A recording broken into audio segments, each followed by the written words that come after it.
Is cool. Well, I'm just gonna press forward anyways. Last time I had a little connection dropout. It didn't seem to affect too much, so I'm just gonna keep on talking like nothing happened.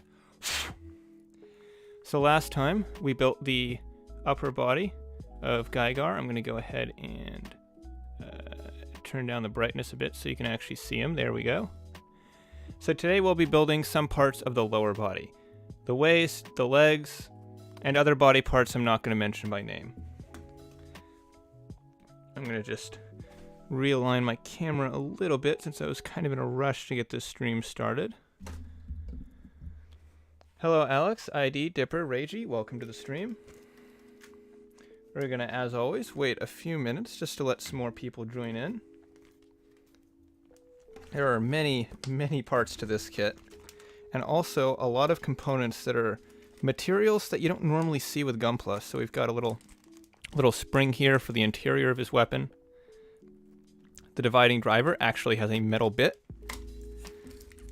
There's this clear plastic effect part for his shield, and more metal pieces for other parts of the dividing driver. So I'm going to set those off to the side since those aren't actually used for the body. And I'm going to try to sort out just the specific runners that I need for this part of the build. So I think I'm going to need these.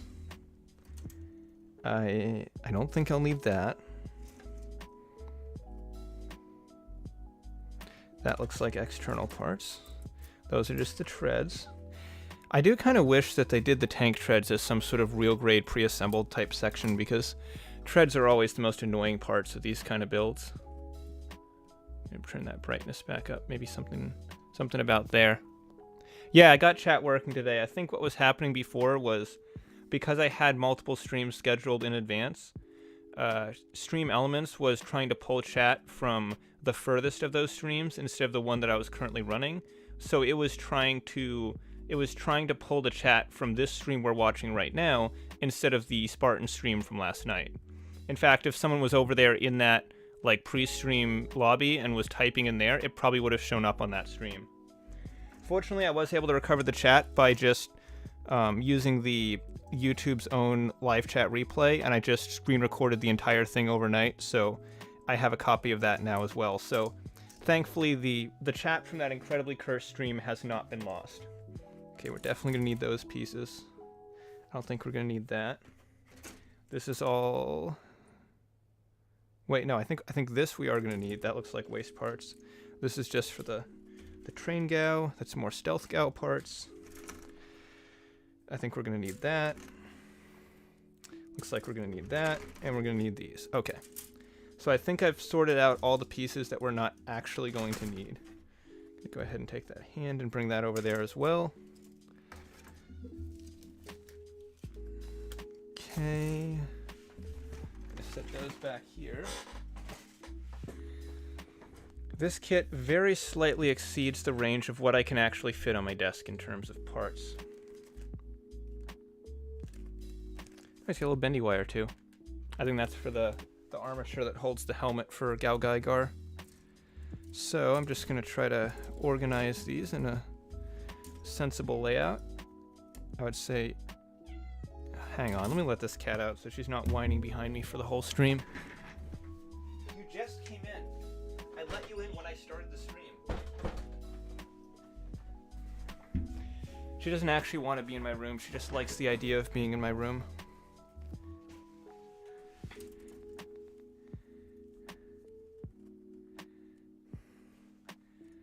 Oh god, I'm gonna have to check that in a minute, ID.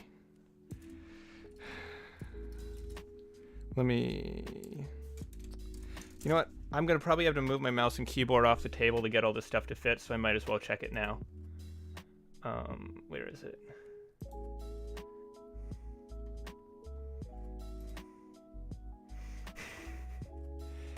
Yep. I see it. Hang on, let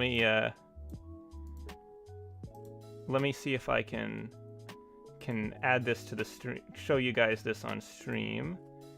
I just need to add this as a image element. Media source image. Here we go. Let's go. Okay. It should be in downloads and this one. There we go. There's our meme of the day.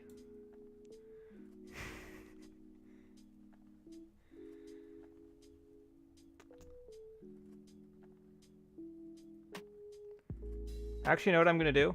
I am going to add that to the standby screen.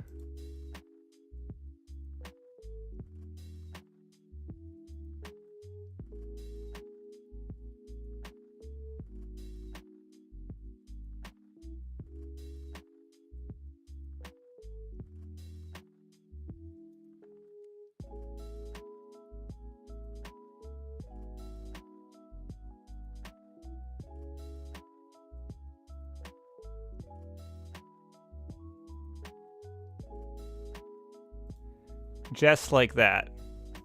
So that'll be on screen next time I decide to take a break. Thank you for that. Very nice meme. So, how many people we got? We only got about 4 people here. I'm gonna continue setting stuff up and wait until a few more people join in before I begin, so no one misses the start of the stream. We got. I think I can just barely fit my mouse over there. So I'm going to put E and F there. And then... Do they really need to make these runners this big? I mean, really. This is like 2 runners right here. Okay, I should probably put these ones up here because those are the bigger ones and those will fit there better. I shouldn't need too many parts off of them. And then I'll put the white runners down here. Okay.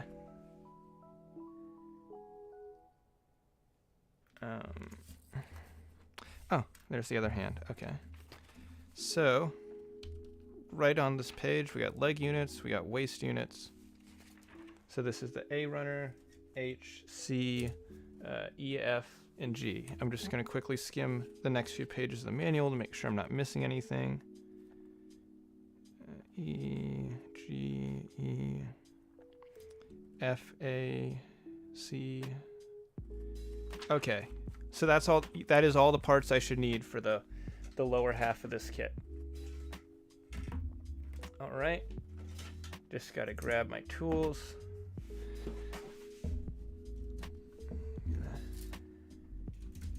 Gonna try and squeeze my mouse around here so I can actually operate my stream.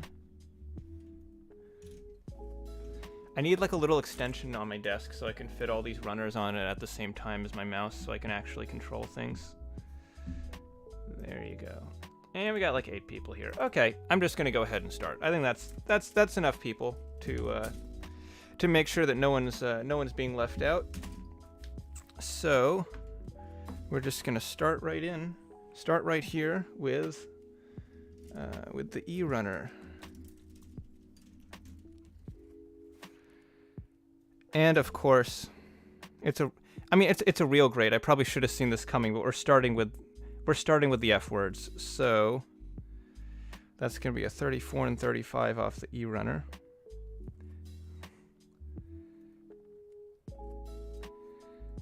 Just like that. The white's kind of nice on this kit. It's not quite a pure white. It's got a little bit of a kind of slightly warm, creamy tone to it. And then 30 and 31. Right up here.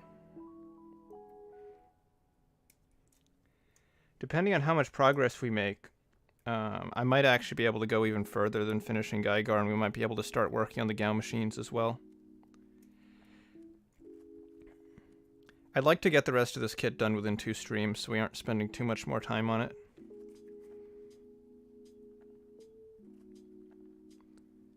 So that's 32 and 33. Okay, so that whole section of the runner is being removed for this step.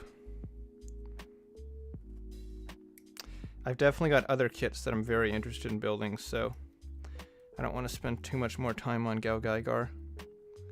As cool as this kit is. 37, that's this piece.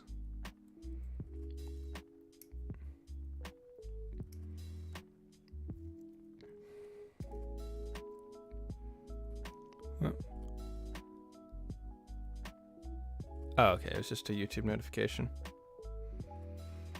I keep expecting a OBS connection drop warning every time I hear that sound. And now I need those same pieces off of the other E runner, and I need the claws off of the A runner. Yeah. He's got some big old pointy toes. Just the way I like them.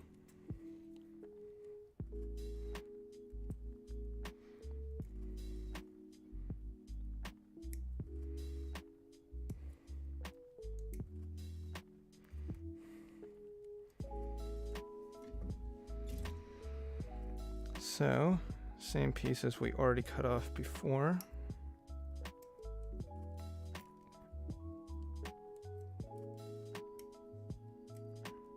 That's 30 through 37.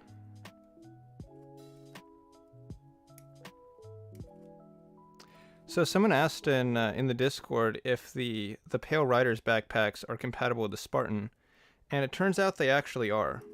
Not only do they use the same sort of standardized 2-peg HGUC backpack connector, but it actually has a slot beneath it that can fit some of the more unique weapon connection that the Pale Rider has. So you can actually give it that big underslung rifle that the ground type Pale Rider can use, as well as other pieces of Pale Rider equipment. So that was kind of neat. I think I posted some pictures of it in the Discord in the general chat, if anyone's curious, and I believe that's all the pieces I need off this runner. Yes. If you're building duplicate parts like this, one quick little trick you can use to make sure you've cut off the right pieces is you just grab the other runner and you hold them over each other, and if there's parts on one runner that aren't on the other, then you know you need those parts as well. Just a fun little trick to make sure that you're not missing anything. The new stream philosophy is just talk like no one's watching. Kind of. I feel like I'm going to regret that, though.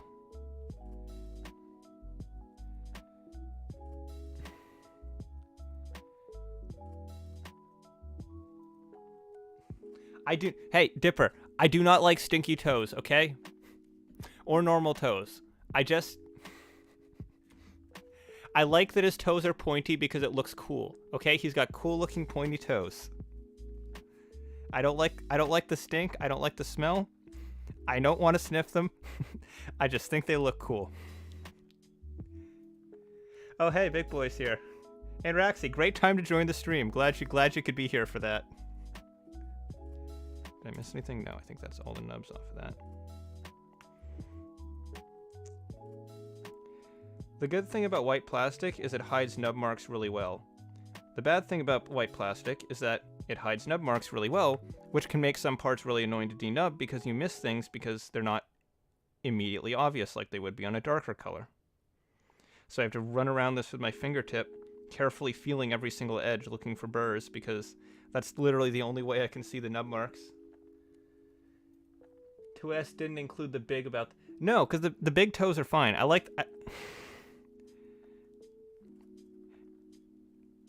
I find it a positive trait of the kit that the toes are large. I just took issue with the implication that I like the fact that Gaigar's feet would hypothetically be stinky, because I don't. I do not like or enjoy that.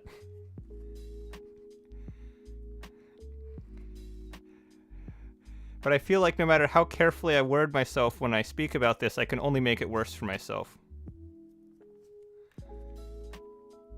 When you plan a line, white plastic, the nub will be clear. Oh, of course it will. Absolutely.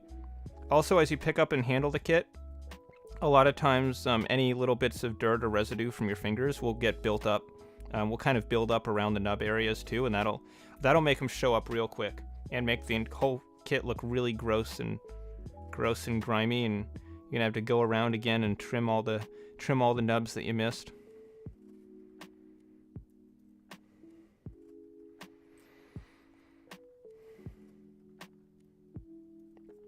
I definitely have never had to do that, and it's not something that I had to do for every single kit that I built when I was a teenager, because I used to build my kits with a pair of nail scissors and a frickin' utility knife blade, and the nubs on them were all horrible.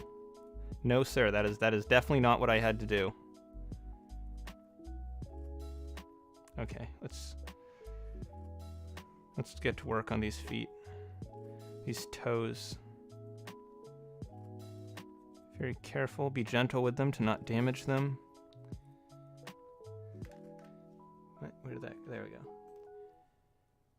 Stream just in time after I finished. Oh, you finished the airplane, nice. I don't remember if you ever mentioned what kind of plane it is.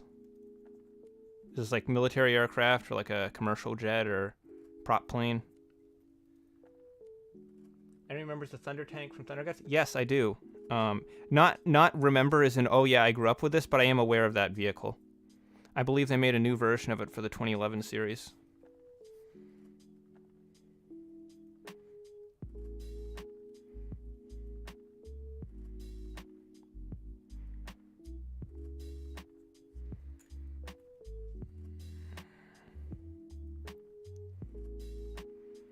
And if I remember correctly, the Thunder Tank also had big ol' lion feet on it.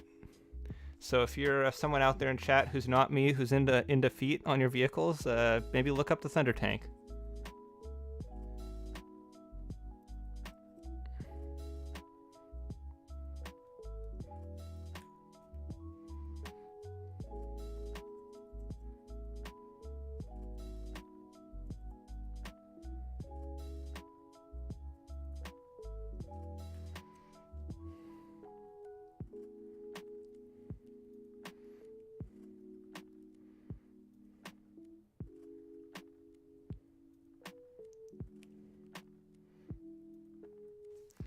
All right, one more.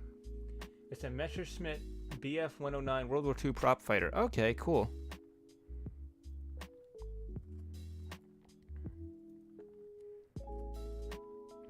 You doing just like a standardized paint color scheme on it, or?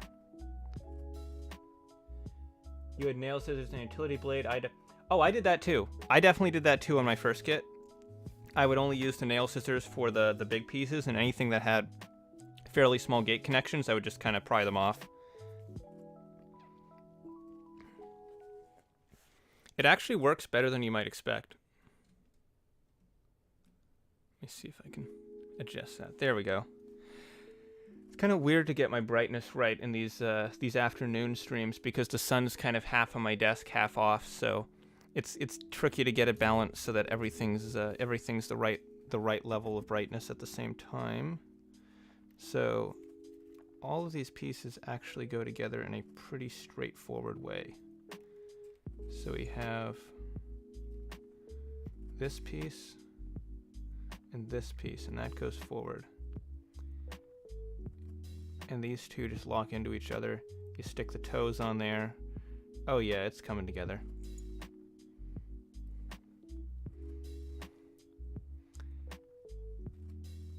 And we want the female version of that part that connect together just like this. I think the stem should go this way. And then this piece and that part, which is just a nice little gap filler. So there's no hollow spots on the inside of the heel. Very nice attention to detail. That goes right here. And there we go. Got a little Gaogaigar foot. This really doesn't want to focus. There we go. It can fold in, probably for the transformation. It can go forward a little bit.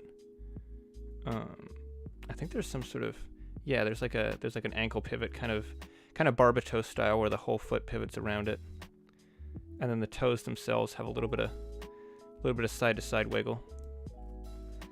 Okay, that's pretty straightforward, pretty simple.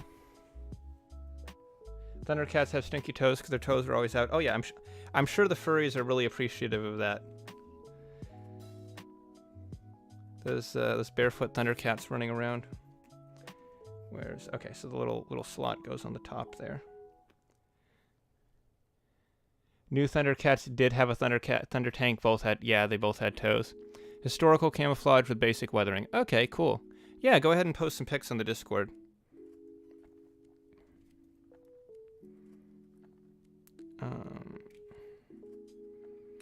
This needs to be on top. And you need to go forward facing, right? Yep.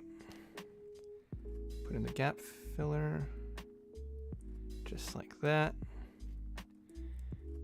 This is another. Okay, we've got all the foot jokes out of the way. We've got the feet out of the way. Now we can finally have a normal build stream. I'm gonna just hide these over here, and we're gonna continue on with the rest of the legs. There. So, page 8, making progress, making progress. This is a thick manual, by the way. This guy has a really, really thick manual.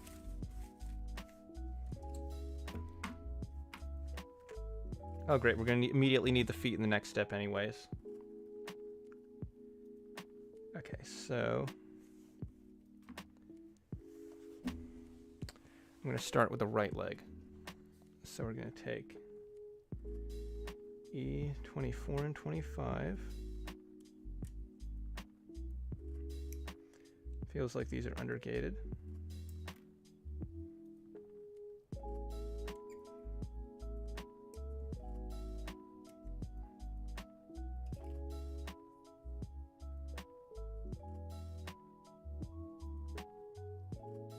Okay, and then we got the knee pieces right here. Just like that.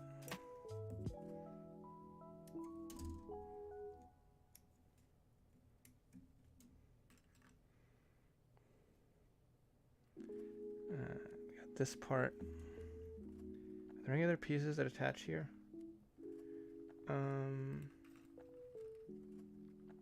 Yes, so we got the two halves of the thigh.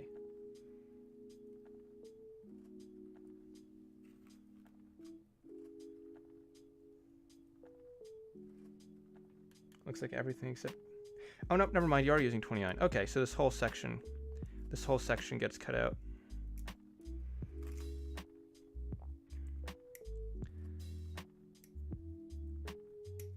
One of the things that you don't really appreciate or realize until you start building some really, really old model kits is how much more convenient it is when parts on a runner are sort of generally grouped according to when you're using them in the build. For example, right here, all of the parts that are used for the legs are right here. All the parts for the feet are right here. They sort of consolidate them together, not so much based off their size or shape, but based off of where they're used in the build. And even if they don't stick super, super close to this theme, it makes it a lot easier to find the parts that you need.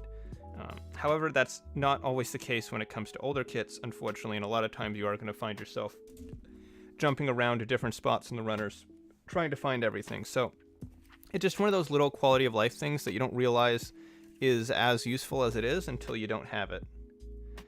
So off the E-runner, the E-runner is the one we were just looking at, and I just realized I forgot 3 parts off it, but again, like I was just saying, they are right here, all grouped together. Makes it very easy to find what you need. Do I have Goldie Mark? No, I'm not going to get Goldie Mark. I don't think it looks very good at all. I think it looks like a really, really flimsy kit, really poorly designed, and not even close to a real grade.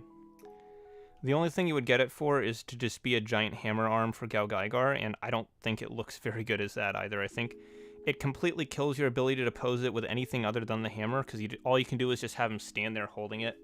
It just forms this big clunky arm. I'm really not a fan of Goldie Marg at all.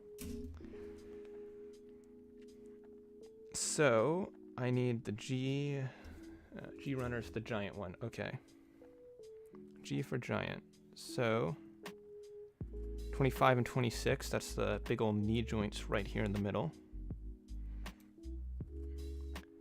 The only Goldie Mark you should buy is the Kotobukiya one. Yeah, the Kotobukiya hammer lolly.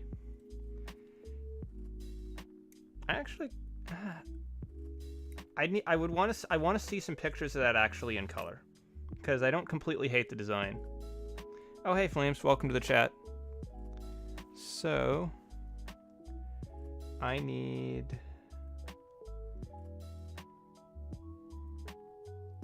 27, a couple G27s to fill in those gaps. Okay. So that would be these pieces right here.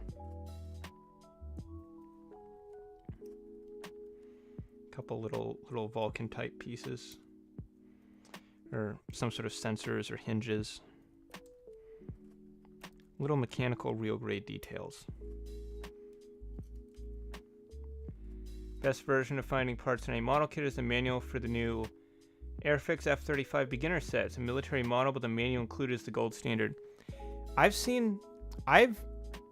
not built a lot of like traditional aircraft models, but generally it seems like they aren't super clear in terms of their instructions and layout. So I'd be curious to see what that kit looks like. Would you say that was Airfix F-35 beginner set? I'll have to look that up later. That sounds interesting. I know Bandai at least has been really putting in an extra effort with some of their recent kits to be as communicative as possible, especially with stuff like the MGX Strike Freedom. They've really been taking the extra effort to make their manuals as clear as humanly possible. You see it with the Witch from Mercury kits as well. Very clear, easy to follow instructions. Everything's laid out in a way that you can understand easily.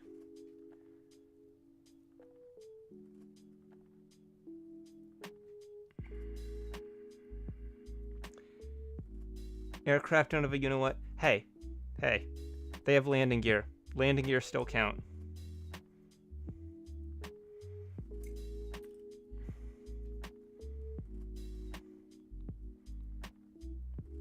It depends. Some instruction manuals are actually incredible. Yeah, I think I've only really ever had experience with really old aircraft models. Stuff from like the 70s and 80s that definitely predates the era of clear instructions. So I think there's a nub right there. I can feel it. And there's one right up here. Okay, that's the denubbed pile.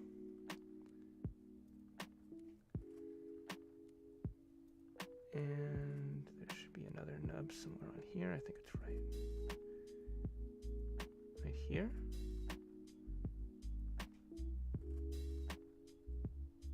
Okay, I think I got it.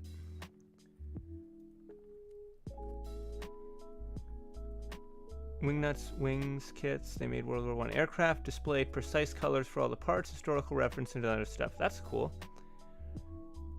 Referring to cross compatibility with your 114. Oh, you bastard. I'm sure there's 1144th aircraft models out there. I mean, I think they made some in the Star Wars line. I'm pretty sure those little mini kits they did for Star Wars that Bandai made were... I'm pretty sure those were 1144th. What robot would you like to see in RG that's too complicated for a high grade? I don't think that the Awakening of the Trailblazer Gundams would be something that could feasibly be pulled off in high grade. With all the high grades we've gotten, even the P Bandai ones where they add in the extra weapons, there's always some sort of functionality that's missing. Whether it's the CRV2 transformation, the head transformation on the Zabania, not the Zabania, the Harut, or the full functionality of the funnels for the Zabania. There's always some sort of feature that's not quite able to be fully realized, so I think those guys would benefit from a master grade or real grade. Okay, I'll check out the pics later. I can't reach my mouse right now. Or I can reach it, but I don't have a place on my desk to put it.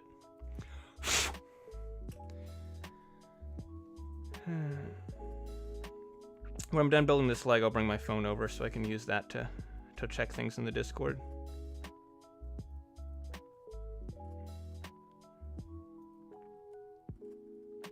Every step includes the part in color, where to put glue in a highlight color, and a picture of how and where the part is on the runner. Oh, that's cool. So begins gaslighting and baiting 2S into outing himself instead of just saying it.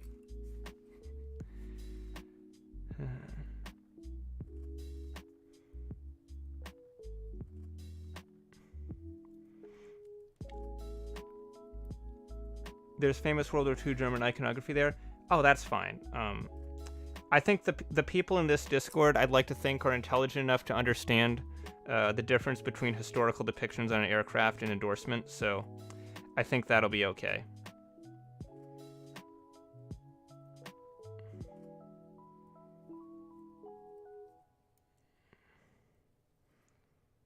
Yep. The forbidden pinwheel.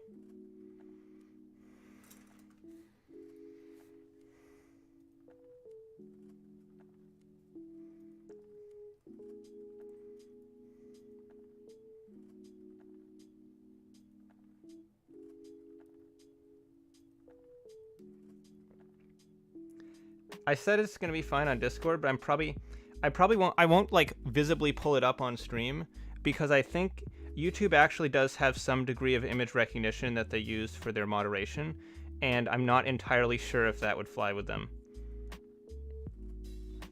There are 1/144th plane models, but obviously very small. Oh yeah, of course. Like 1/144th is a very small scale for like normal real life vehicles, unless you're talking like trains or something, and even then, that would be some pretty small trains. I think there is a train scale that's pretty close to 1/144th. Should be fun. Depends on how many WFM fans are on the community. Thankfully, not that many. Most of the people in the server have been there since long before Witch from Mercury.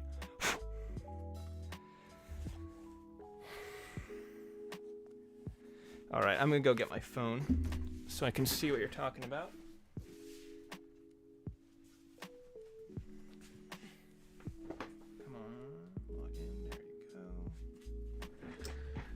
Turn up my screen brightness a bit.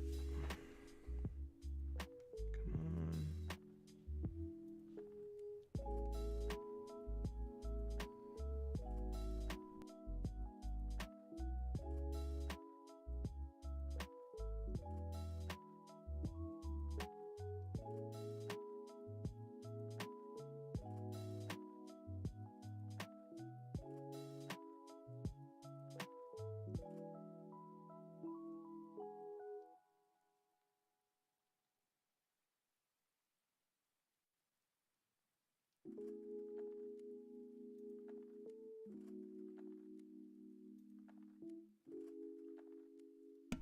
Yeah, cool plane.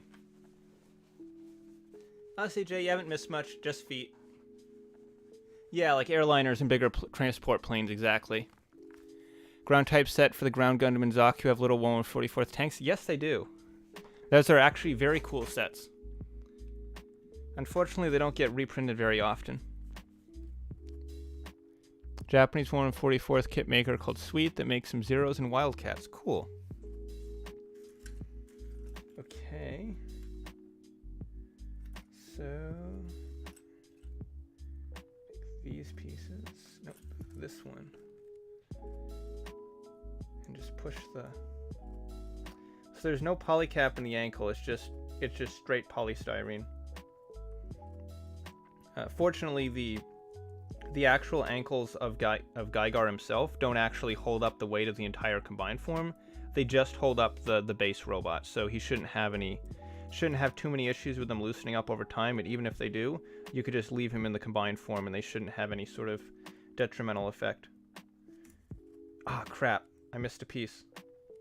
In fact, I don't even think I cut that one out. Yeah, I didn't. G28. Okay, time to pry.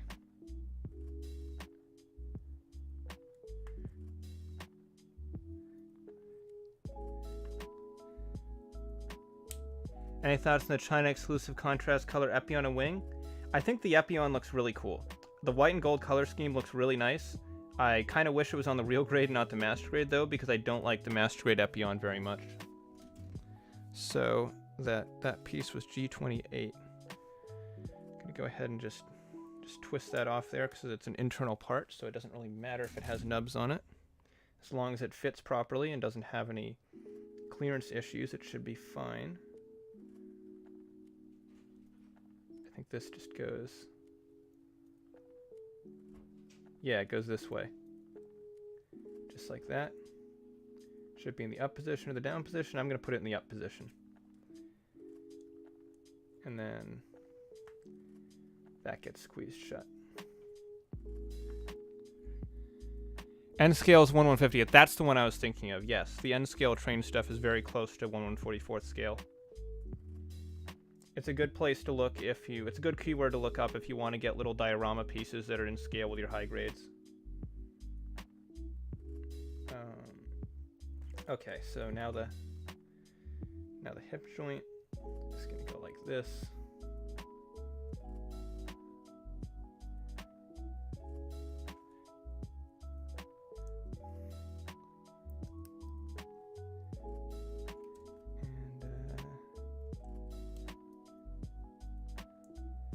That goes together. And this piece, whoop, no, this piece goes right here. And then the other side gets the thigh joint. And then there it is. A little bit of ambidextrous joint movement, or omnidirectional. His knees can bend forward and back. That's what I'm trying to say. He can bend his knees in both directions, and the camera refuses to focus on anything. There we go.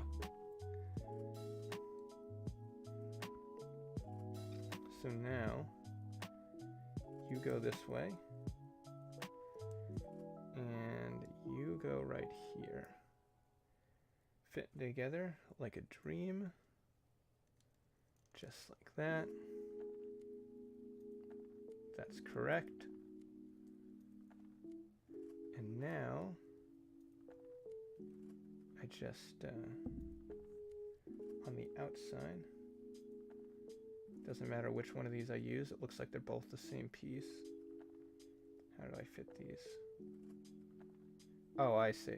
The tab goes down in there, and they get pushed in like that. Favorite Super Robot anime?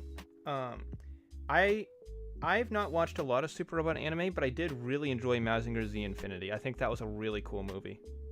And I like Mazinger Z a lot as a Super Robot.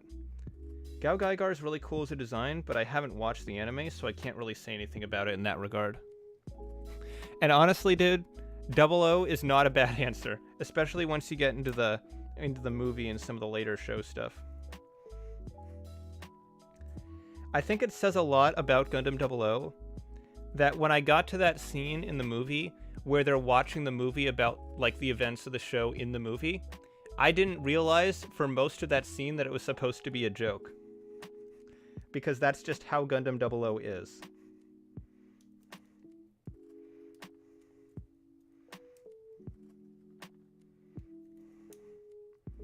There we go. All right, look at that leg. Look at that leg. As best you can with this camera. He's got a knee joint. He can do the other kind of knee joint bend.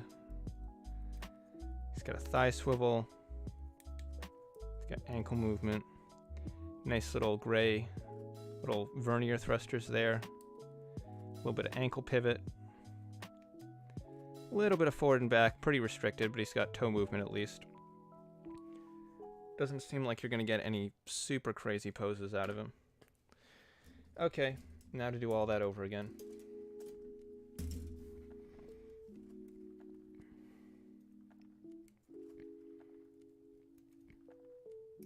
Actually, I want to check something before I start.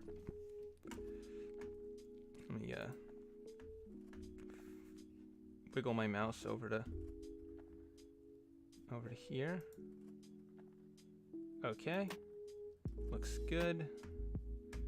Get the cursor off the screen. There we go.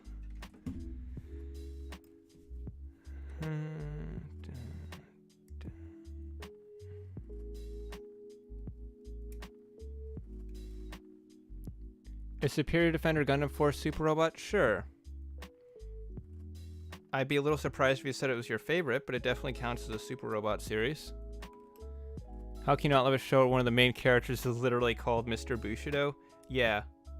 Yeah, that's a quite a name for a Char clone.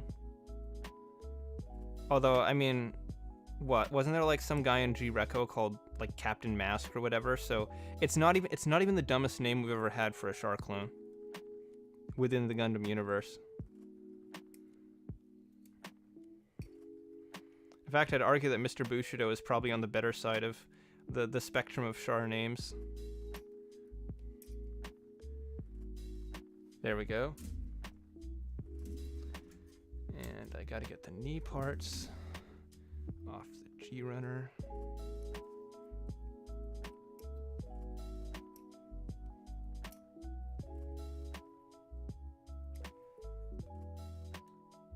I don't watch anime, I'm not a weeb. Oh yeah, none of us here watch anime. No one watches anime. We just talk about it. We just collect the model kits and the figures.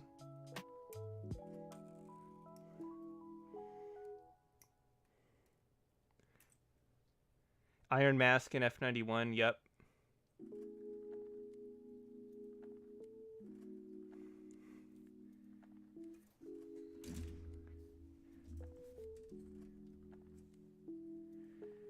And there was a piece. No, there wasn't. Okay. Oh, right. I need the little verniers. Here they are.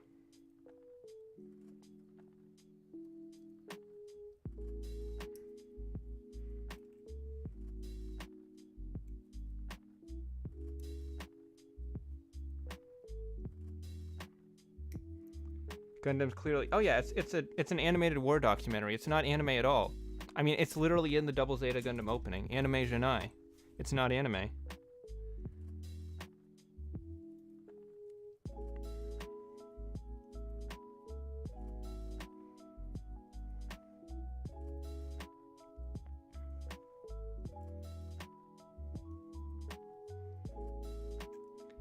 This is a little known fact, but the Gundam anime is actually based off the model kits.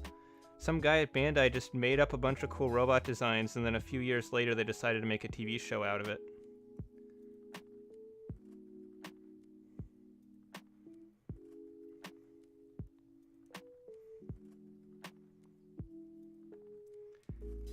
In fact, none of the Gundam anime after the original are real. They just make some trailers and promotional material for them, but the actual shows themselves don't exist. It's just lore in the back of an instruction manual.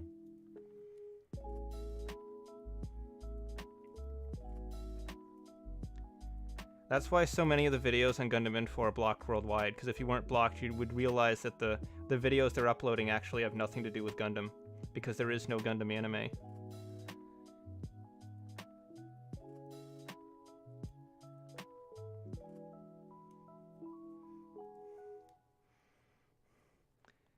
Hey, the first story arc of SD Gundam Force, but love the next arc with Lacrona and Arc. Show's got lots of references to past series.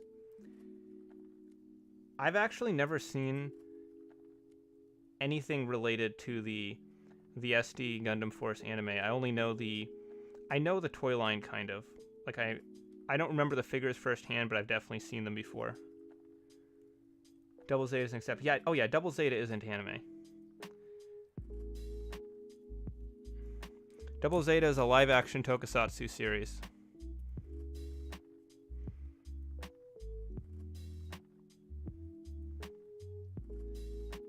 Oh yeah, Gundam Build Real was real. That happened. I mean, it's got real in the name.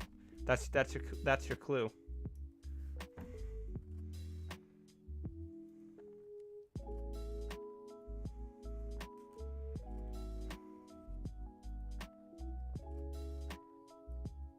Just gotta shave this down.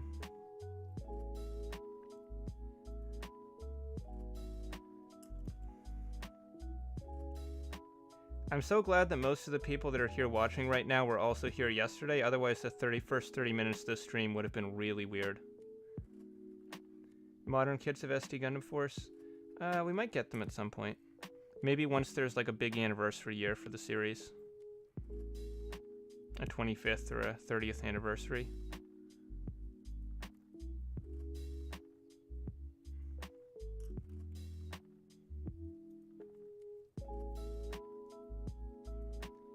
Can you believe they got dozens of actors to agree to get killed on screen for filming Victory Gundam? Yeah, they actually had there was a bit of a trial around that actually. They were put on trial for mass atrocities, and it turned out that they actually ended up being okay. There was some like Japanese legal system loophole that made it okay to massacre a bunch of people on screen for a TV show, so everything turned out okay for Bandai.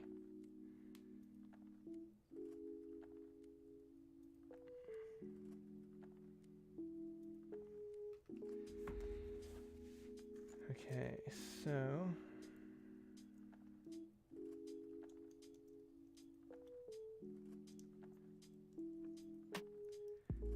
Yeah, it's not a war crime if the war wasn't real. It's just a regular crime.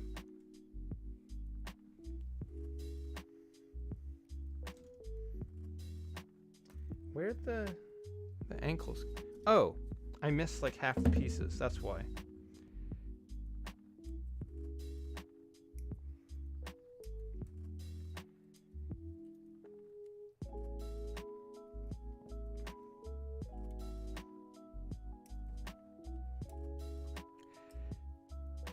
Yeah, Reiner, 0079 was actually a World War II documentary. All of that really happened.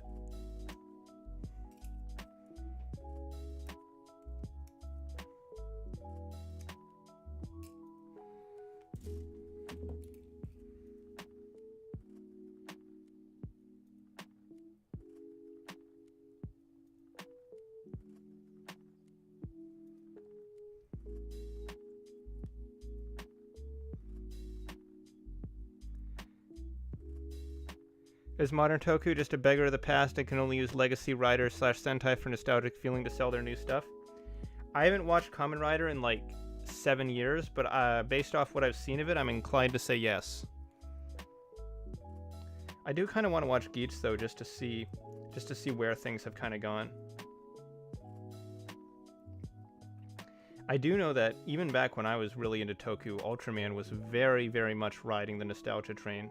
It seemed like every single new Ultra had the powers of every single previous Ultraman and the ability to use his little transformation trinkets to turn into all the previous Ultraman, or use the powers of the previous Ultraman, or armor that was based off the previous Ultramans. Although I've heard that Ultraman's doing a lot better now than it was back then, so they might not have to rely on that anymore. Oh hey Matter, welcome to the stream.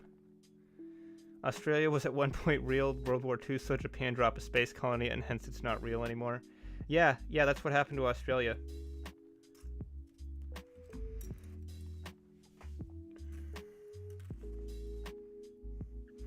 Yeah, little known fact, but New Zealand used to actually be part of the mainland, and the space between them is where the colony dropped.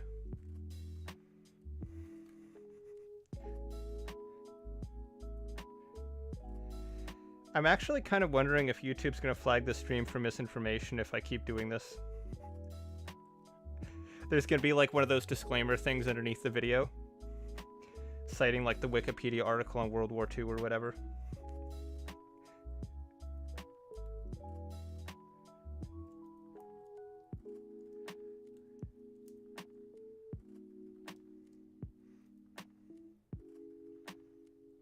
Where's the thigh? This piece.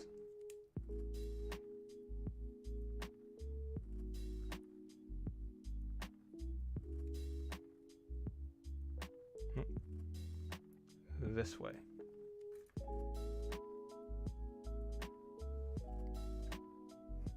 Hasn't flagged you for lying about not liking feet. Hey, I'm telling the truth about not liking feet. Oh, it's keyed. So you can't put it together the wrong way. Except apparently it's not keyed well enough because I put the other one together the wrong way. Crap. Okay, which part's backwards? This kit is the worst kind of idiot-proof. Because it's the kind of idiot-proof where either it only goes together the one way it's supposed to, or it goes together in the most wrong way possible, and those are the only two options. They thought they were being clever, they keyed all the parts so they only go together one way.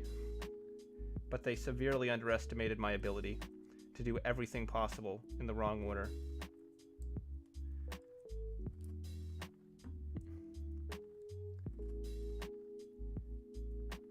If you want a disclaimer on your stream to start talking about COVID, yeah, exactly. Where, which, that goes backwards, right? Backward, yeah. Ooh. Oh no, okay, that's what it is. I had the ankle guard facing the wrong way. That's supposed to go forward. Everything else was correct.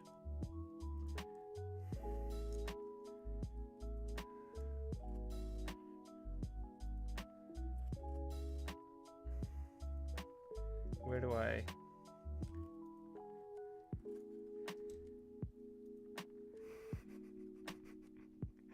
Two S streams have gone from chill building model kits to foot fetish denial to conspiracy theories very quickly. Yeah, that's just how it be sometimes, you know? I gotta do something to distract you from the fact that I don't like feet.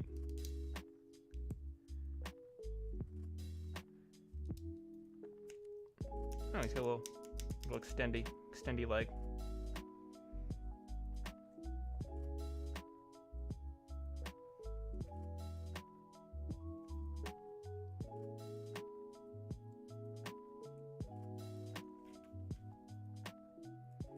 That part appears to be top to bottom symmetrical, so it doesn't matter what orientation it goes in.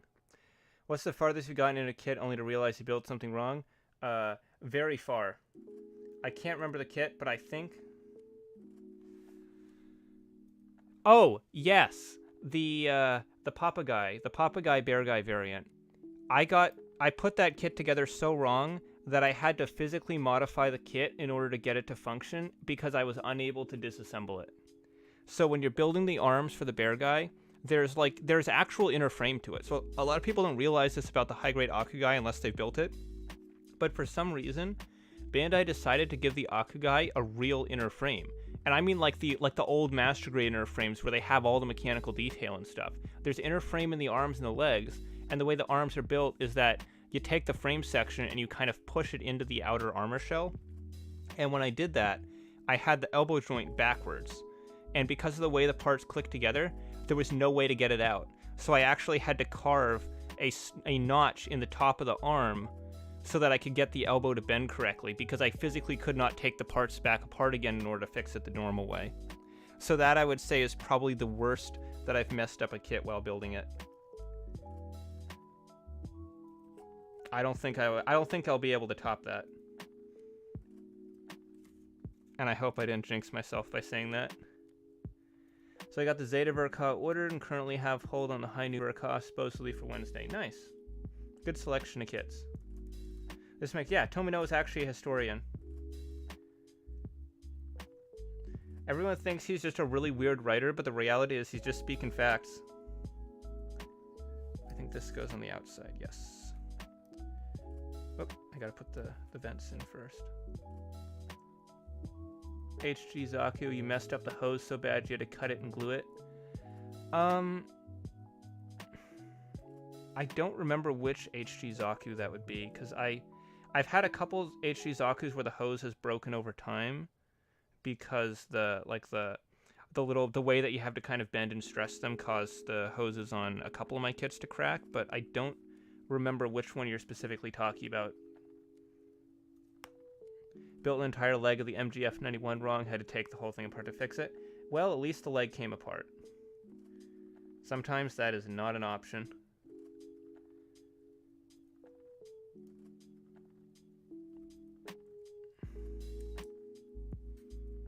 The Doan one.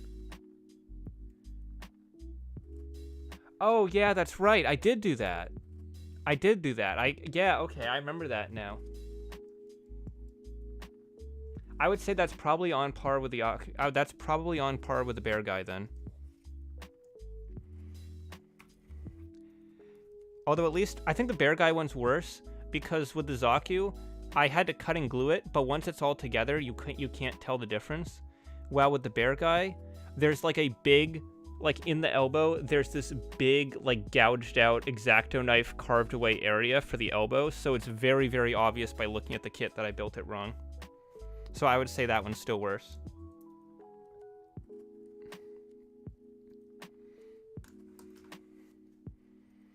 Okay. Now we can build the waist. So, yeah, G13. It's going to be this piece right here.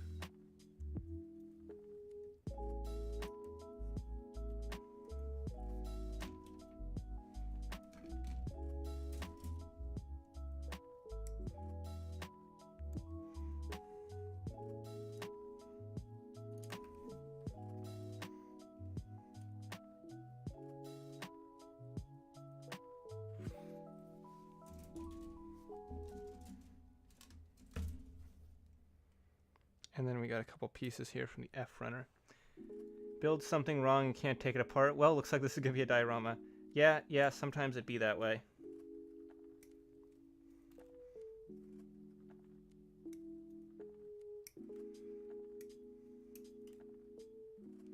Are these part of his waste? Yes, they are. Into the pile they go.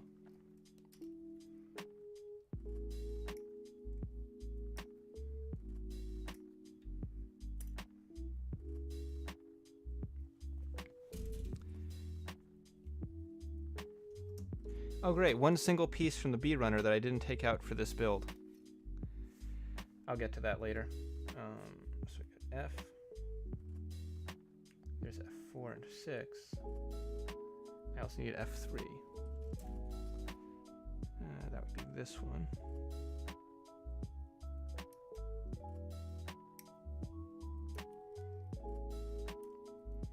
I think that's all of that. Then H21.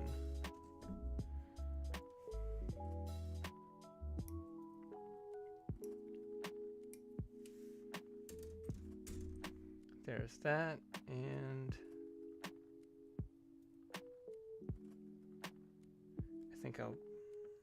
I think I'll go get that B runner now. Which one is B? Oh, this one. Oh, I see. It's the red runner. Okay, so I needed some colored part. 28. It's this piece right here.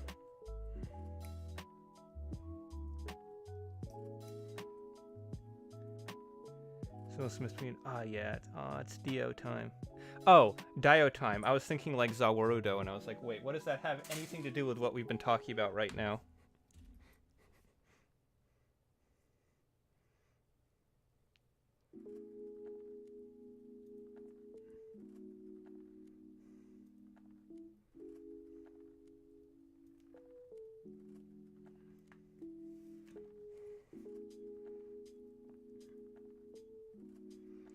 We're making really good progress right now.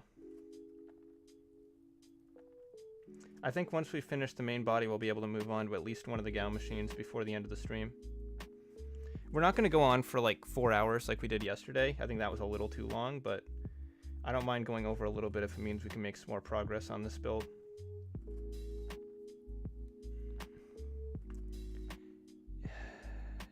Yes, Kat, I've made the Gao grippers.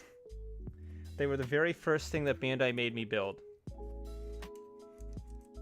With his big, spiky, cheesy orange toes. Literally the very first thing I had to build on stream. Wonder if they'll ever do a grunt real grade? Probably at some point. I can't think of any grunts they haven't done yet that they would do, but maybe like a Dom or a Gil.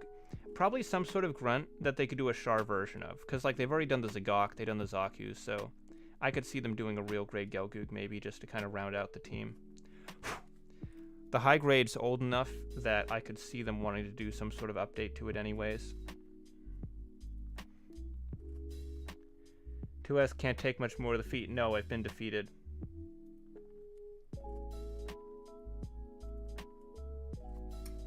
I'm afraid I might lose my footing if I have to keep on that chain of conversation for much longer. 4 hours is too much. You start to get loopy. A little bit, yeah.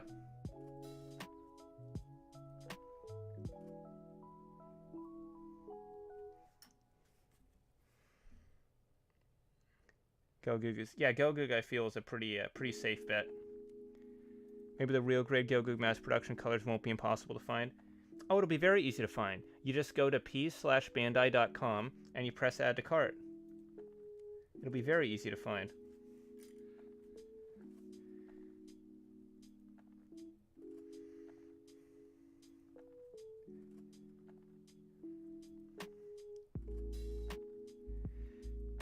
RG Gaogaig's a wet dream. Hey, you don't get to make fun of me for feet if you're getting wet over the thought of RG Gaogaig, okay?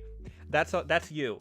That's you. I don't want to hear anything from you about me not liking feet, okay?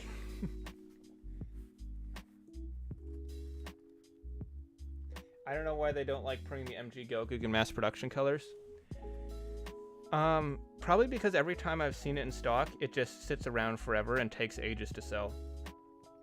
I do think that they need to find a middle ground, though, where they could just make a few of them for the people that want them instead of just not making it at all for years.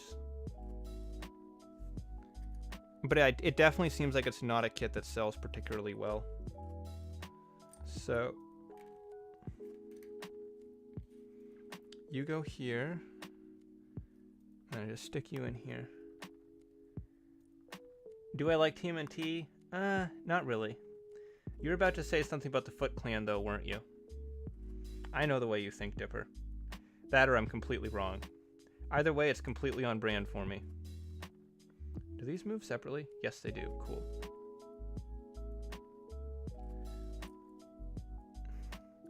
Reject mono IRGs, pray for RG Age 1.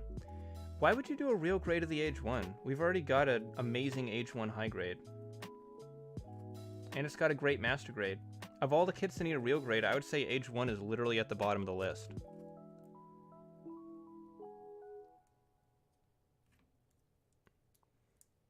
Now, real grade G-Self, that's a different story. Man, I would love it if Bandai decides to do a real grade G-Self before they actually give us the master grade. They could announce it with like one of those silhouette things, so it's super obvious they're doing a G-Self, and everyone gets hyped for the master grade, and then it turns out it's a real grade instead. Fans wouldn't know what to think. Where do you go? Oh, you don't go anywhere because you're not part of this step. You go here like this.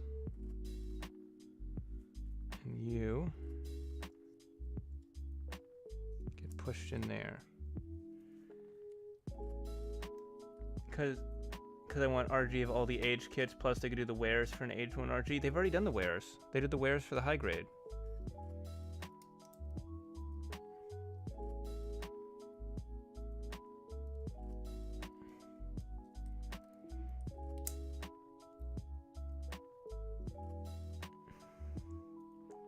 P-Bandai, Titus, and Spallo, let's go. Yeah, exactly. It would be what we already have as high grades. They'd just be P-Bandai now.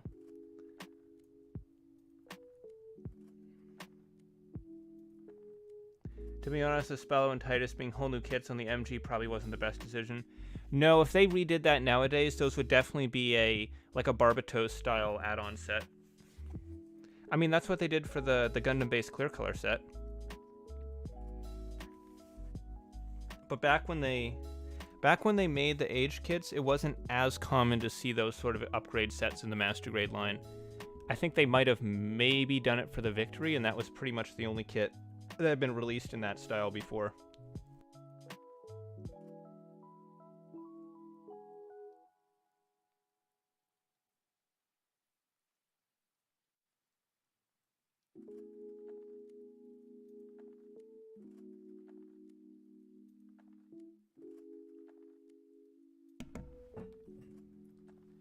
Yeah, I know there's more wares ID, but they're not going to make them as real grades. Like we're lucky when we get like 3 versions of the Impulse Gundam as real grades. They're not going to do the other age wares, not as real grades. Like I'm sure they're going to. I'd love to see them do them as high grades eventually, but they're not going to do it as a real grade, not at all. But yes, there are a lot of very cool variants of the Age 1 out there. Off topic, what do you think about Spy Family Season 2? Do you mean the second core or the actual second season? Because I don't think I've seen the second season yet. I wasn't even aware it was out yet. If it's already begun, then I'll definitely go and watch it. If you're talking about the second core of the first season, I thought it was pretty good. I still enjoyed it a lot. It was a little more episodic than the first, but I still really enjoyed the characters and their interactions and everything. It's still one of my favorite TV shows. So I need a couple F parts, C28 and an A8. So we're going to start with the A runner. That's a little gold piece. RGG self-reguild grade. Yeah, exactly. RG.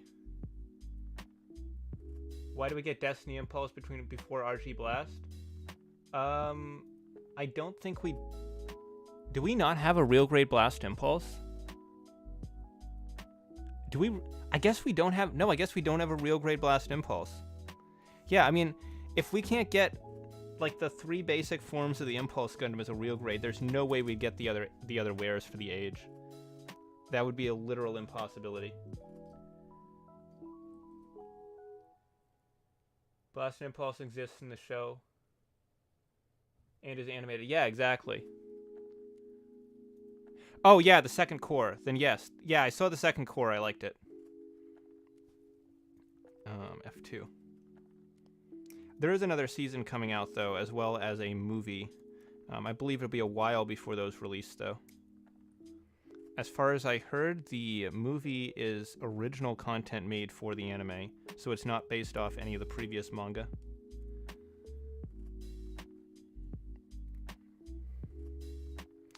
$28 off the Sea Runner. That would be this one, and 28 is this piece right here. Black plastic is always the one that nubs up the worst. Black and Titan's blue. There we go.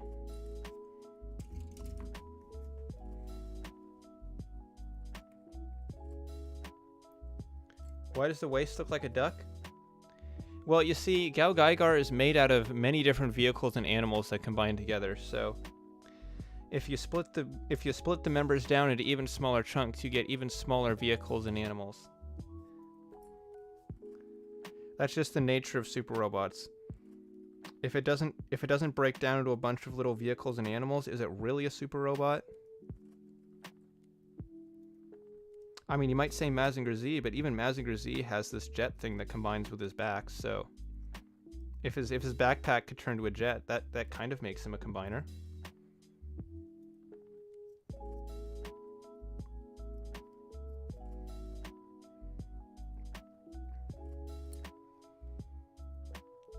I know I haven't seen the Daddy Buddies anime.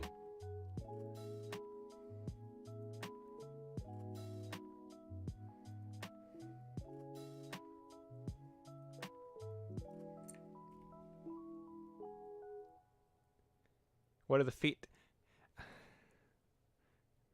The feet turn into...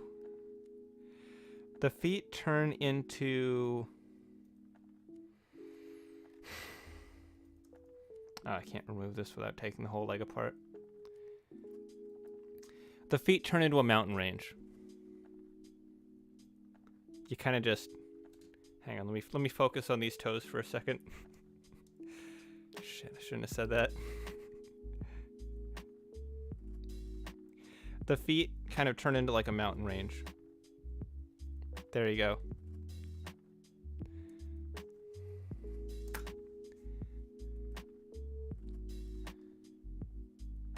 We do need an MG Legend.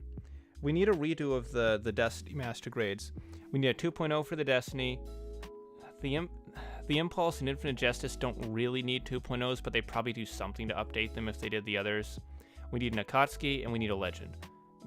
That whole team, that whole set, great Gundams, but they pretty much all need upgrades. Or to be actually in existence in the first place. So, I think this is the tail for the Lion mode. It's got a little gold tip on it.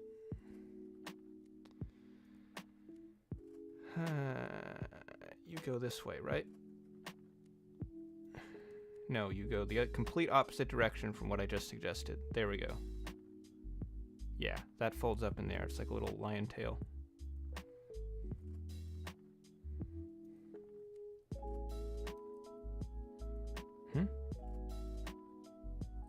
Must have not had that. There we go. I didn't have it connected in all the way. So that tucks in there. And then slides over the duck bill. There we go. Okay. So that's the tail for the lion mode. That flips out, and then it flips out again. And there you go. And then it just folds up, tucks away in the back.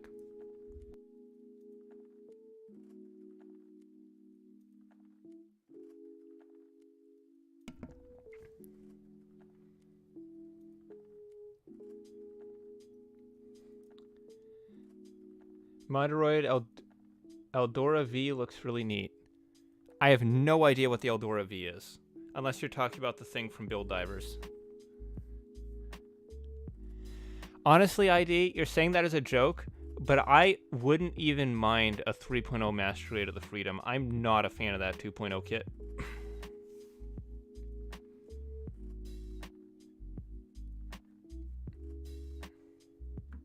And yet, yes, big boy, it's a giant mountain range of feet. Full Mechanics Legend more likely than MG. Yeah, nowadays that's probably true. Now that they've established Full Mechanics as a way to do side suits from some of these series, I would definitely expect something like Legend or Akatsuki to be Full Mechanics nowadays. After Gaia Chaos and Abyss as well, yeah. And honestly, MG and Matsu we've needed for over a decade at this point. I really don't know what Bandai's hang-up is about making it. It seems like one of those really obvious suits, like the Master Raid Estrella. I can't believe the Master Raid Estrella took them that long to make. I'm pretty sure it was a literal decade plus after the original Exia mold came out. They finally gave us the Estrella, and we did eventually get it, but man, did they take their time doing it. Unbelievable. Anyways, let's build some skirt armor. And we are very nearly done with the main body, and we're only about an hour in, so I think we're definitely going to be able to build one of the Gao machines.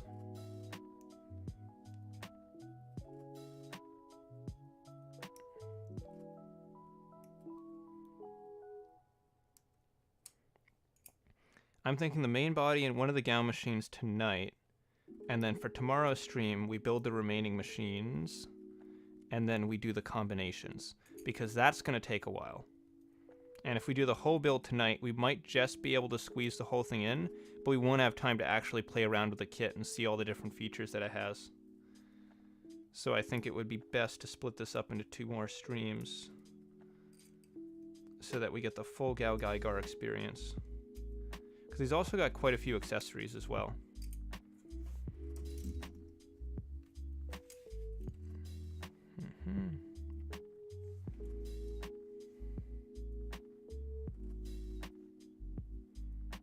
So 20 and 21 are going to be these little connectors.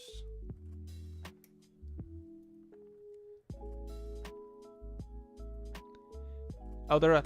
Oh, right, Eldora V from Gunsword. Yeah, the Megazord looking thing. I know that now. Yeah, that's from SRW. MG Genoace would be funny, yeah.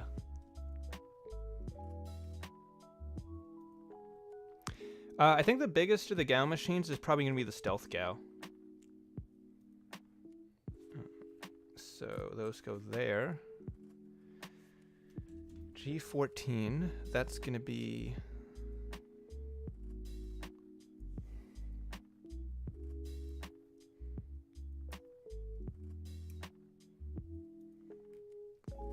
That's going to be this piece right here. Got to play around with those features. Oh, yeah.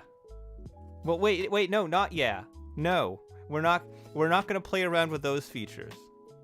Those aren't the features that we're going to be playing with. We're going to play with the normal Gaogaigar features. We're going to keep everything from the ankles up during that stream, okay? Don't make me pixelate this man's toes. Because I will.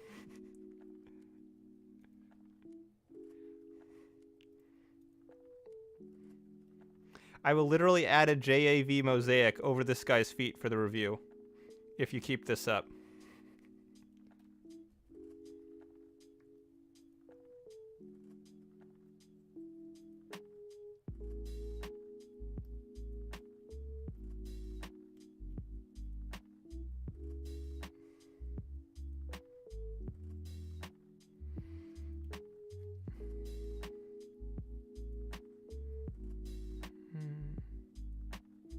Gotta be careful with the black pieces so that I don't mark them up to hell and back.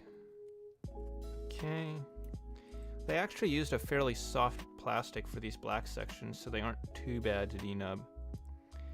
It's really the worst on the older models when they use the same hard styrene for everything. and they had no concept of how to do gate placement properly, so you just have these massive, massive gates in the middle of a part. Oh no, not live pixelation. I'll figure out a way to do it in post.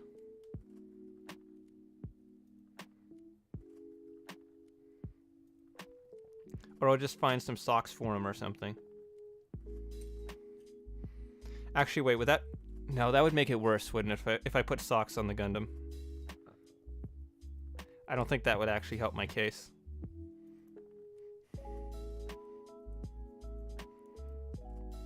Give Gaogaigar some thigh highs.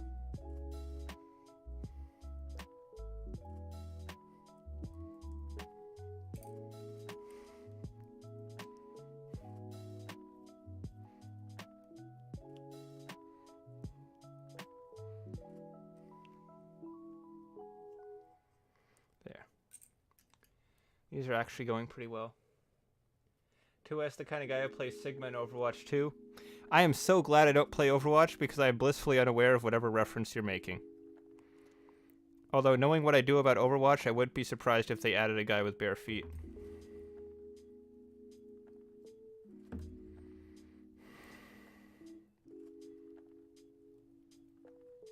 And I'm just guessing that he has bare feet, by the way. I don't actually know that.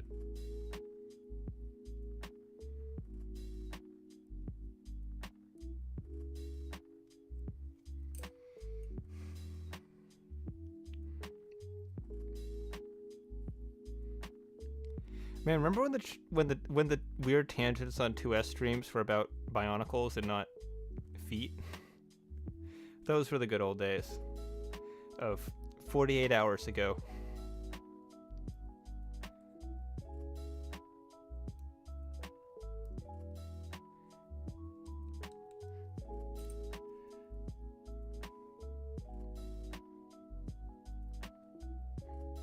I mean, I think there is a Sigma Gundam. Right? There has to be. There's one for practically every letter at this point. Yeah, of course I guessed correct.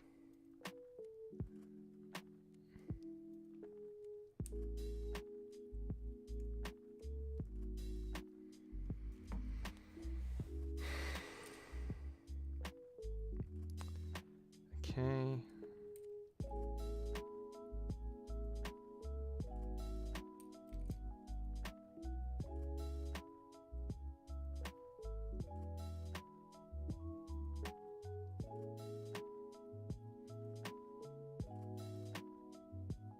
Oh, it goes this way.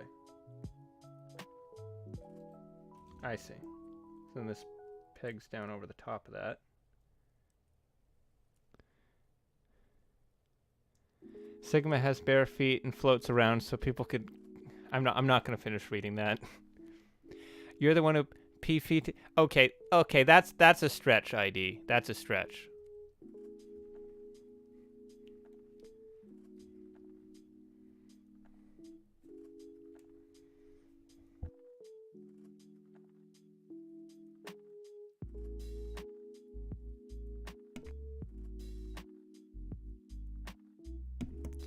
Wish they did more with the Epsilon. It's a Gundam with a goddamn nuclear pulse engine. Wow, okay. I had no idea that existed. Where do you go? This way, right? Yeah. Yeah, you go right there. Is that the right piece? No, it's not. Not even slightly correct.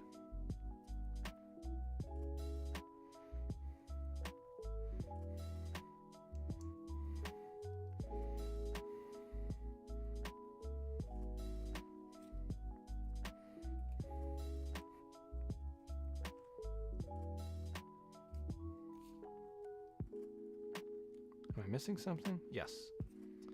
This piece. This piece goes on top. Ah, nice little bit of color separation. I think you're making the step longer than the what?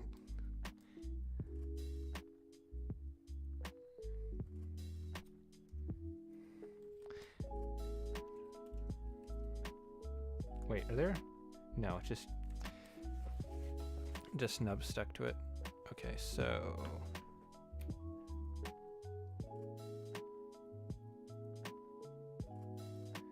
so those get assembled that way. Oh, they're on the H runner. That's why I didn't see them.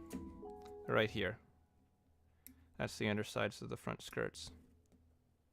Or side skirts, or back skirts. They all look the same on this kit. Gundam Mark IV just to complete the set. Yeah, that's really how I feel about the Gundam Mark IV. Everything about that Gundam is so obviously just made to complete the set. It's like someone looked at a list of UC mobile suits and they saw, oh, there's a gap here between the Mark III and the Mark V. I'll just make something up that goes in that gap. And it seems like that was just the pure motivation for that Gundam existing. I'm definitely not as much of a fan of the Mark IV as I am of the 2, 3, and 5.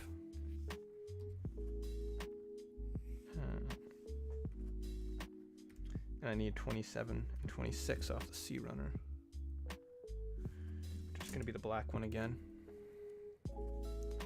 It's going to be these pieces with the longer thruster bells on them. Or not thruster bell, but the like engine part. Assuming that's a thruster, it looks like it should be.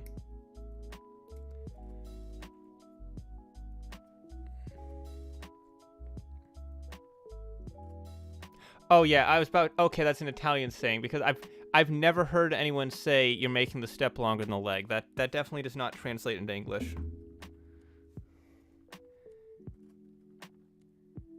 Love to get a Gundam Mark V. I don't feel like paying a buttload of money for a kit that should have been retail. I mean, to be fair, it is a very large Gundam, so you are sort of getting your money's worth, but I definitely understand the sentiment.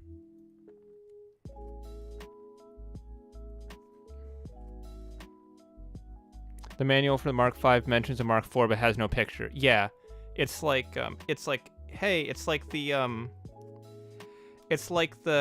30-some Iron Man suits that exist in the MCU between like the Mark X and the Mark 42, where the whole joke was, oh hey, he's built a bunch of armor, so he's up to 42 now. But they then kind of went back and filled in the back catalog, and some of them are pretty cool, and then there's others that are really obviously just there so they could get themselves to a big number. I honestly don't even see I don't know if I've ever seen a non-SD version of the Mark IV. I don't know if it even exists outside of the SD games. I'm sure they'll work it into some sort of manga eventually, if it isn't there already. Closest analog would be biting off more than you could chew. Yeah, I understood the gist of it. It just didn't really flow as well in English.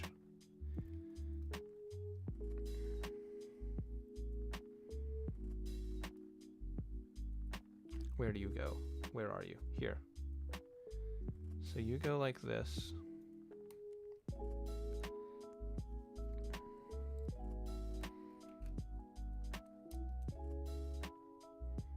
There. I do the same thing for the other side. There. Then, is this correct?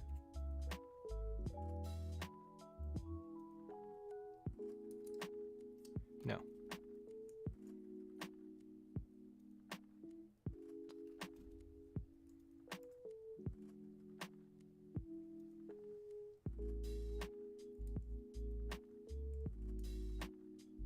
I think it's like this, I guess. The perspective is so weird on this picture. No, I think it's this way. No.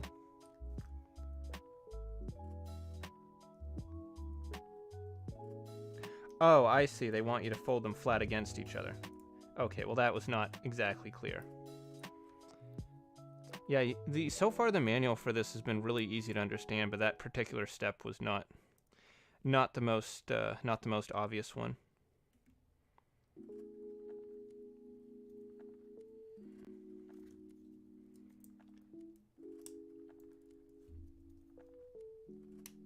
So these go like that.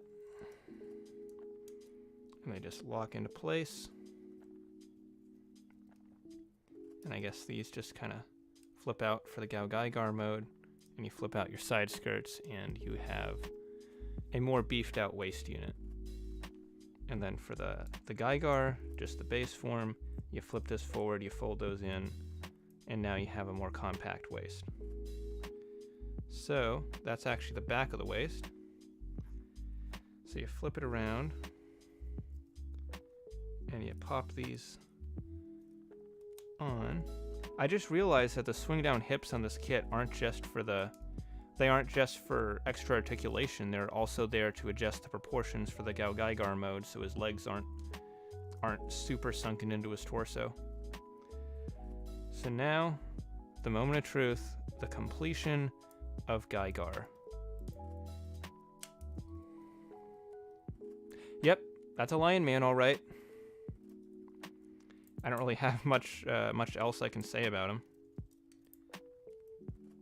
He does feel a little scary to articulate because, first of all, this is a real grade, so there's no polycaps, and since it's not using an inner frame, everything is just these really kind of twisty plastic-on-plastic connections, which makes him feel a little scary because, perfectly understandably, they made everything very, very tight so it can support the Gaogaigar mode, but it makes handling this guy feel a little bit unnerving because everything feels like it's a little bit tighter than it should be.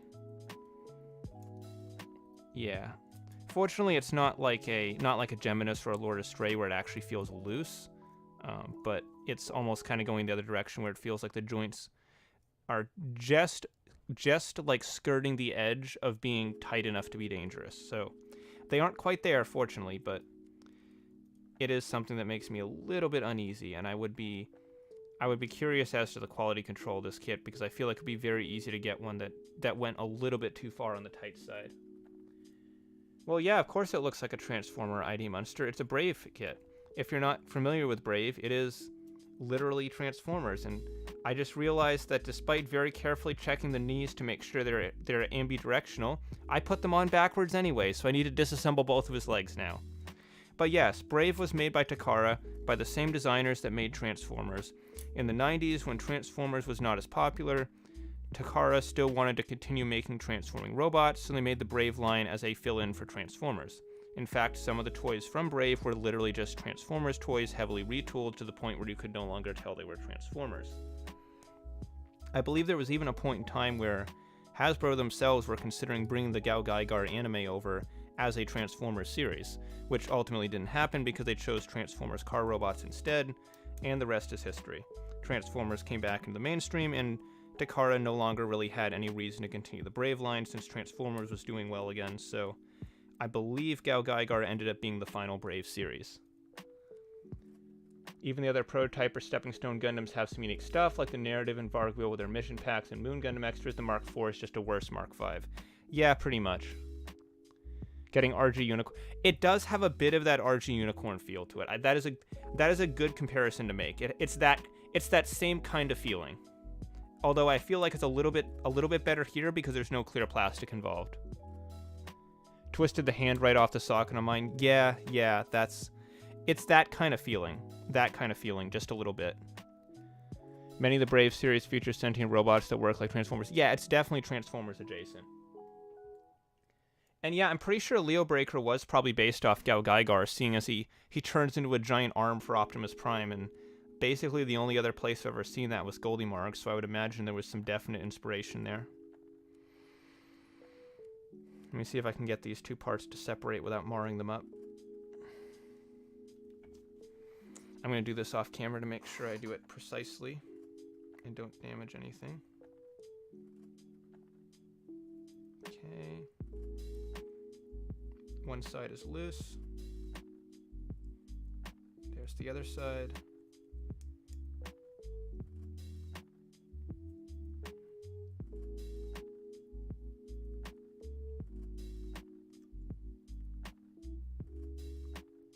One more peg, and there we go.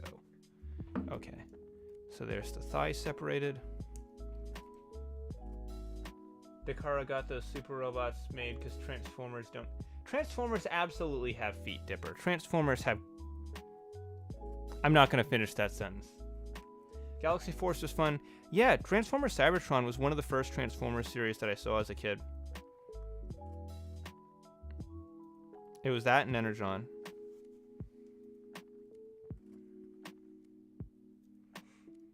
And And by Energon, I mean the first 4 episodes of Energon, because that was the only DVD that my video rental store had.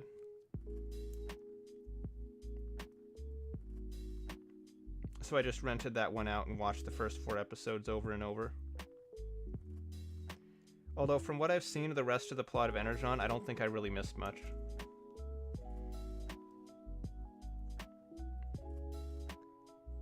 I mean, Gaogaigar was subtitled King of Braves, so it kind of makes sense at the finale. Yeah, I think they knew when they were making that they weren't really going to make any more.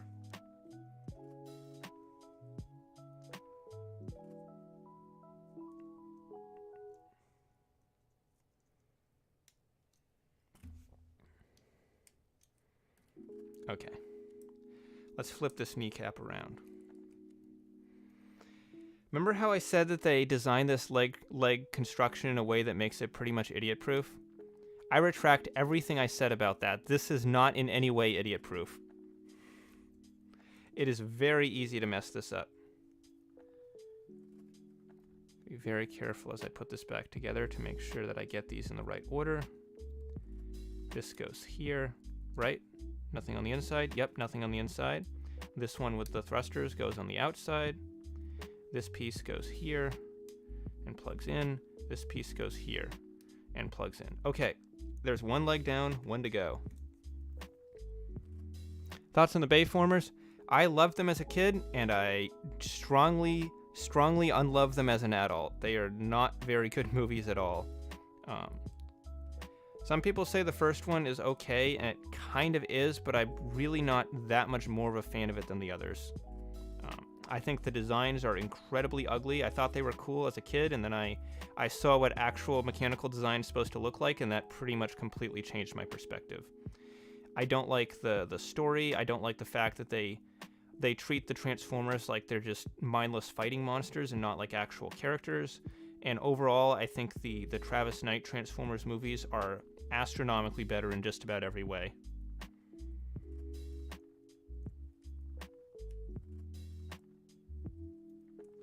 Same issue as a lot of those Chinese resin. I think the Chinese mecha design philosophy is very heavily inspired by Bayformers. I think those movies, because of how massively popular they were in China, they pretty much dictated mechanical design in terms of Chinese figure lines. In fact, I would probably say they're directly responsible for how complicated a lot of those designs get nowadays.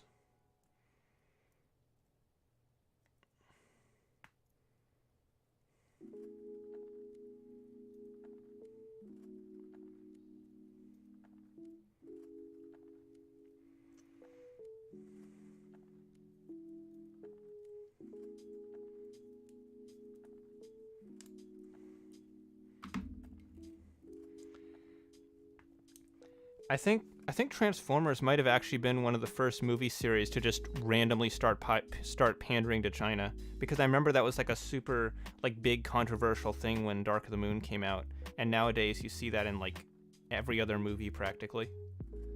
There's always some sort of little thing that's stuck in there for the Chinese audience.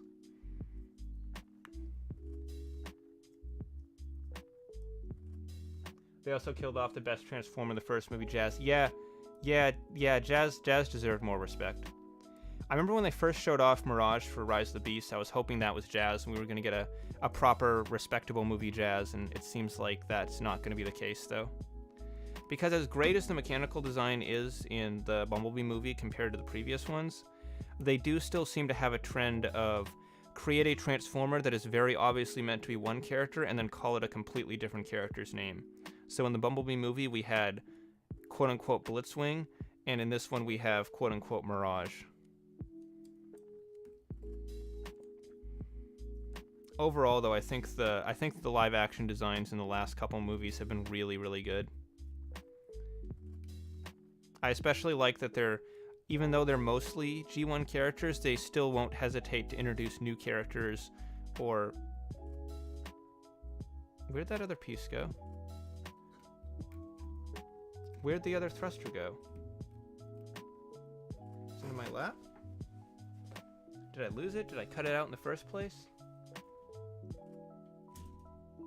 Crap, where did that piece go?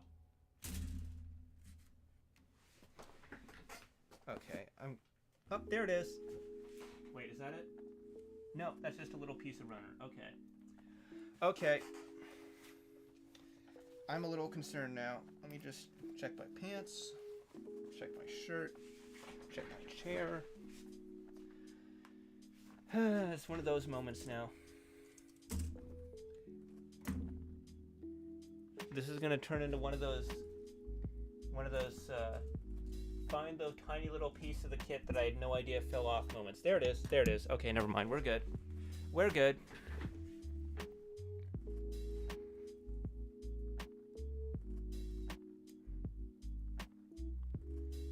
Okay. Should maybe glue those in. So they... Oh wait, no, I don't have to glue them in. Never mind. Once the outer panel's on, they're pretty secure.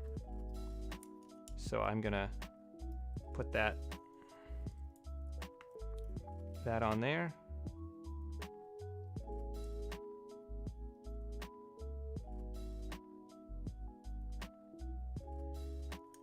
You're kidding me. You're kidding me. How did I mess this up? How? Okay, this is the last time I'm taking this leg apart. PTSD-inducing post-Dark of the Moon and Age of Extinction. Yeah. I don't even think I bothered watching last night. I think I've seen bits and pieces of it from it, like, airing on TV and stuff, but I never consciously went out of my way to watch that movie. And I feel like I missed absolutely nothing at all.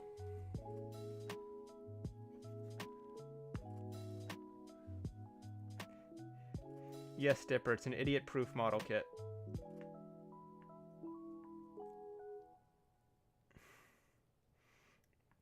You see, that's the problem. I'm too smart. If I was an idiot, I'd be okay because the kit's idiot-proof, but they didn't make it smart person-proof, so I'm struggling through it.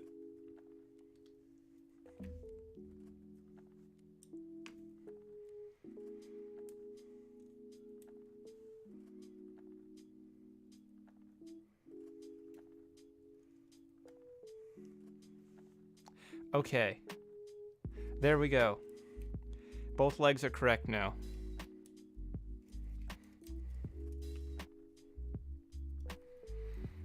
Alright. All that trouble just to get his knees to rotate around. Well, there we go. There's Gaogaigar.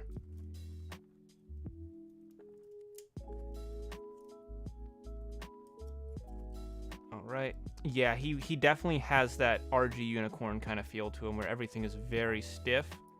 And it's not flimsy in the sense that, like, it rattles around when you shake it.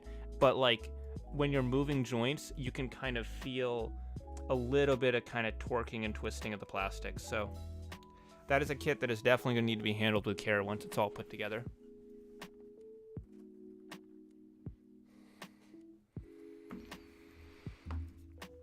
But there's a major part of the assembly done, rather. Let me just give these a little squeeze to make sure the seam lines are gone.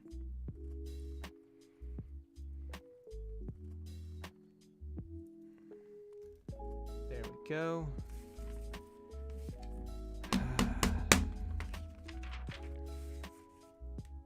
Oh, he's got an action-based stand. Let me just cut that off real quick. It's this piece.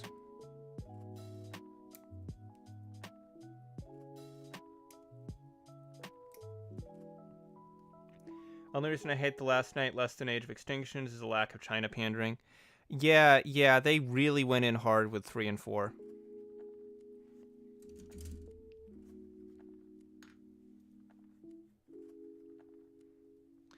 Should we... You know what? Actually, yeah, before we do any more building, let's do the lion transformation. So, let me fix my camera.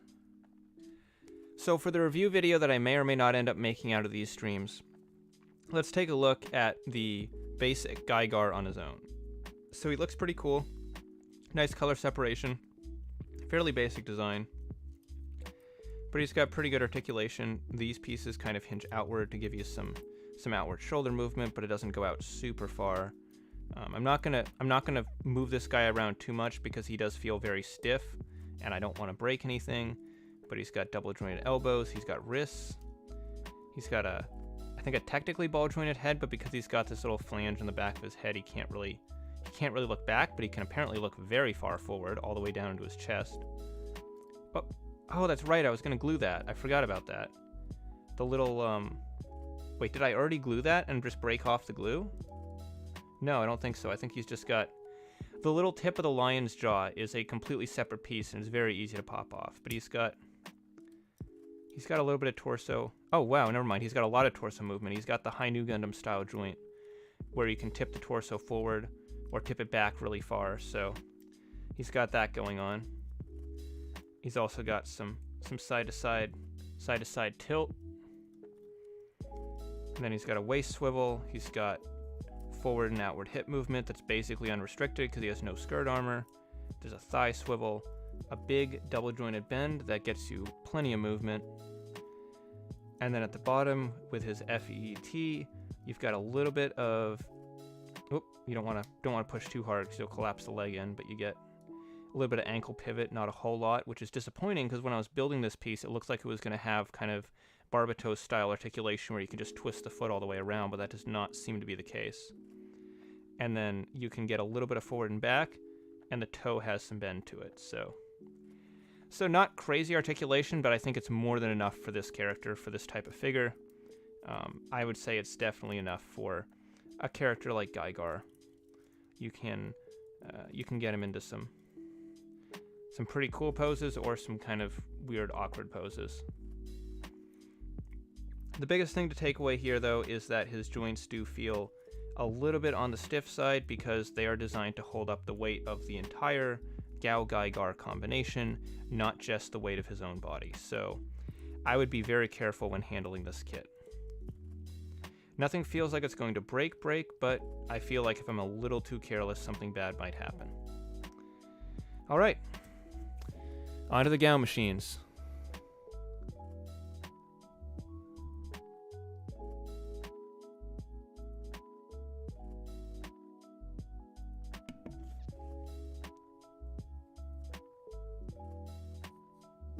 Speaking of the high new, holy hell, the frame runners are that big? Yes, they are.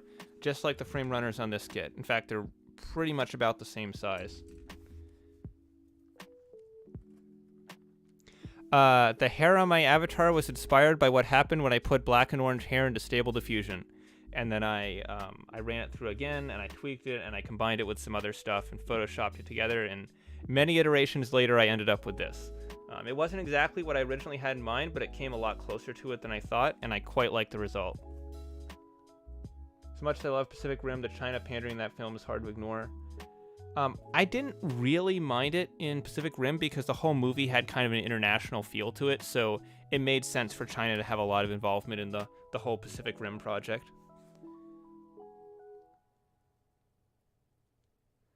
I forgive the China pandering Pacific Rim since the Chinese robot dies immediately. Yeah, it didn't feel super pandery. It just felt like China was a natural part of the story because they realistically would be in that kind of situation.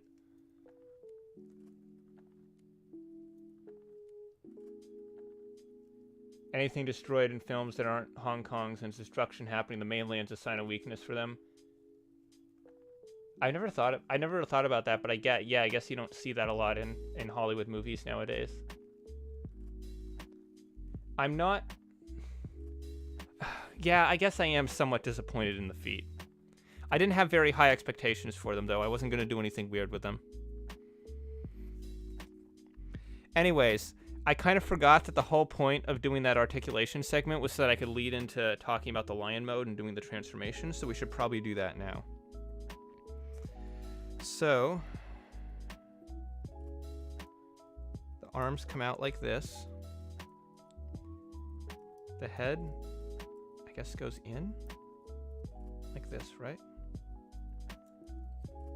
Oh, I see. You tip it down, and then you lift the lion head up, and that sort of auto-morphs the head down in, and then you rotate the lion head like that.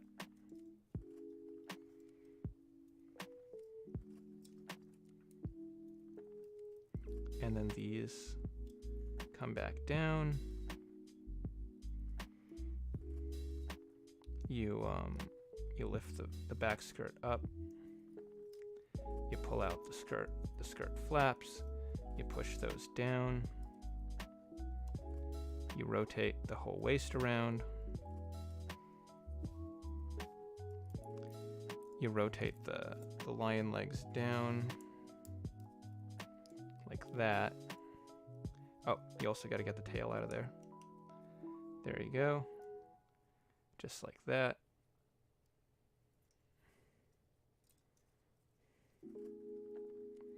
Hands rotate around to kind of tuck in there, like that.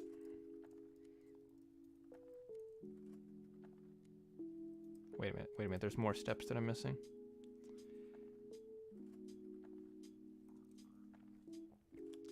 These come forward. Okay, you rotate them at the bicep so that the elbows are pointing forward.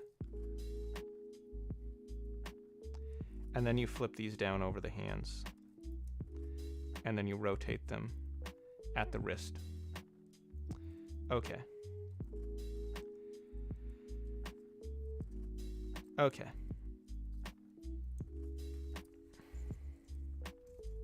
So I'll just straighten up the legs.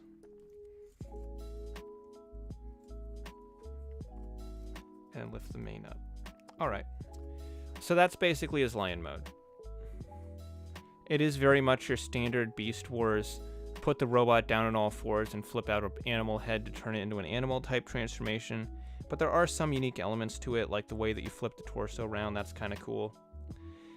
Overall, though, I think this is probably the first, last, and only time that I'm going to transform this into lion mode, because this guy is almost guaranteed to remain in Gaogaigar formation once I finish the kit.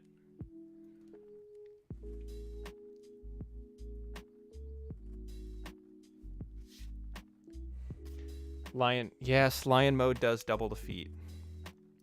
Although they're not feet anymore, they're paws now. And I don't like paws. I don't like feet either, but I definitely don't like paws. I'm not a furry.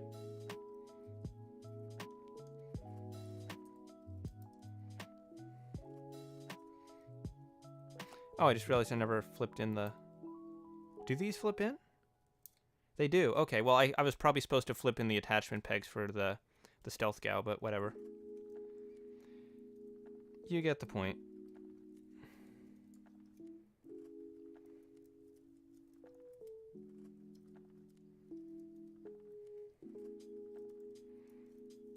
That gets rotated, and then tucked away behind. And now the lion's head. Oh, right. Comes down like... Oh, I see. I need to have the arms out first so that I can bring that down, lock this up, bring his head up, and then the shoulders lock the neck in place. Okay, there we go. Now he's back in robot mode.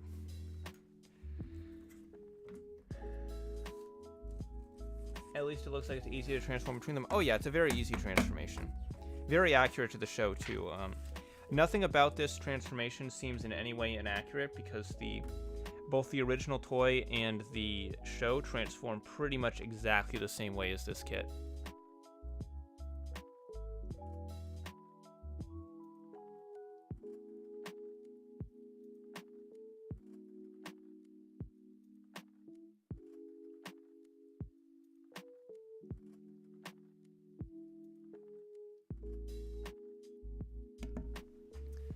So I think we'll build Liner Gao today, since that's the first one we have here in the manual. So I'm going to put away some of these runners.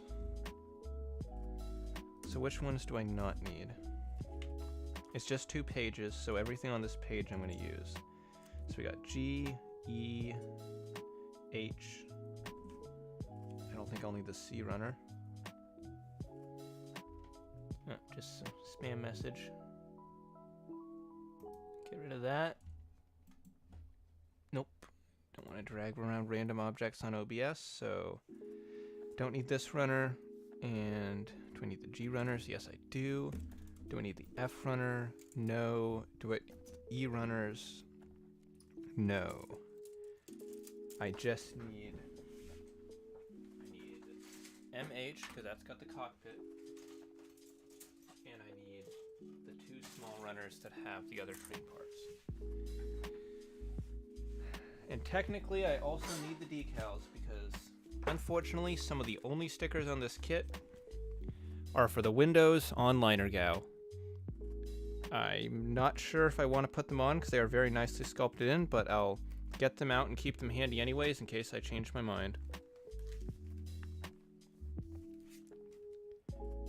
Would be a nightmare if an RG Aquarion gets released. Oh yeah. Animation accurate transformations are good sometimes. Yeah, that's a very common thing to see with these Super Robot shows because usually the show was made as an advertisement for some sort of toy, so they always had to make sure that the robot in the show transforms just like the toy does.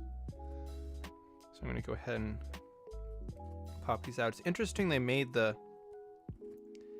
hands out of a somewhat translucent plastic, or at least they made it out of a plastic that's translucent enough that when they mold it as thinly as the cockpit pieces are, then it's able to be translucent.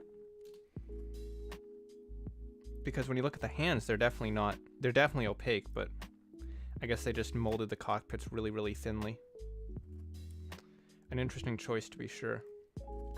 Also, it's worth noting that the section of this runner that has the train cockpits on it is a completely separate section, so they could just mold these hands as a separate piece. So maybe for like a perfect grade or larger style kit in the future, we might be seeing these hands again.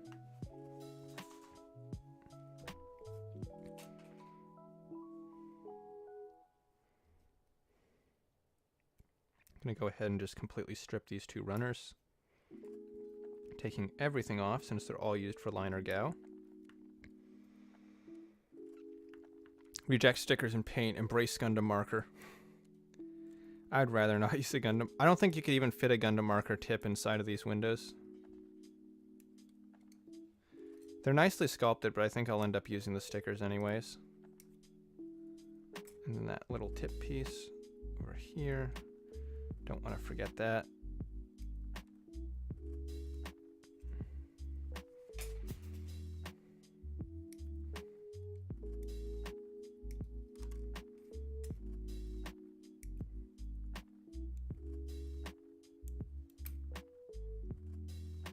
And then the same thing for the second runner.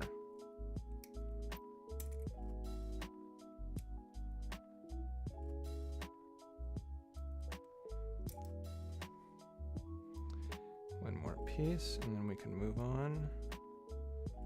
Does this use anything from the A runner? No, it doesn't. Okay, so I don't need that here either. That can go back over there. Which means that I can move the big runners over here where I have more space and then put that one over there. And now I have much more room to work. Okay. I'm gonna go ahead and denub the train parts. Reminds me of the story during development of Macross where the Gerwalk mode was integrated into the VF1s as the sample unit's legs kept drooping down while in fighter mode. Interesting, I never heard that story before. That does make sense, though.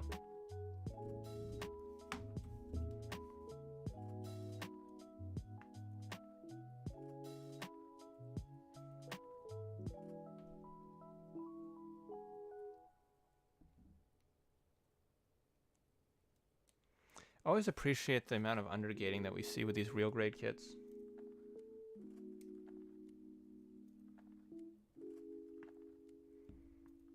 Although you always run the risk of potentially cutting off a tab that's not supposed to be removed. So it's a bit of a double-edged sword, but as long as you're patient and careful, you do end up with a much better looking end result.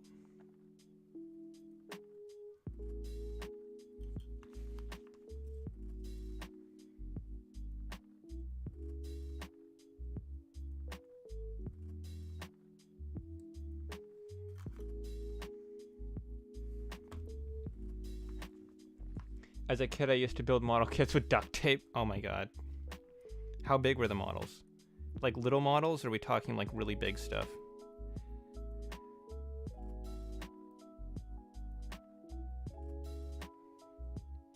Not that that makes it any better, just curious.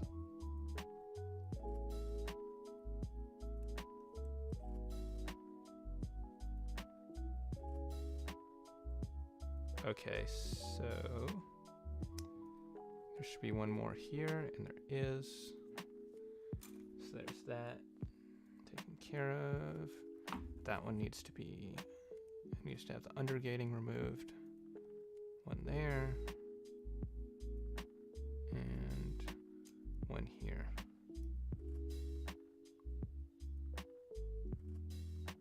The last bit of it should be. Oh, there it is. Just like that. 1, 2, and then a third. Even did 3 ships. 1/72nd. Oh, you did do that with the small planes. I don't even want to think about what that looked like.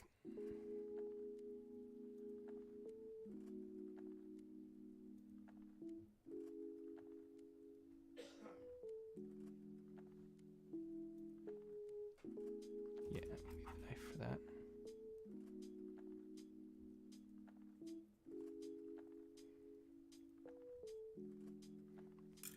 And then finally, these 2 little pieces right here.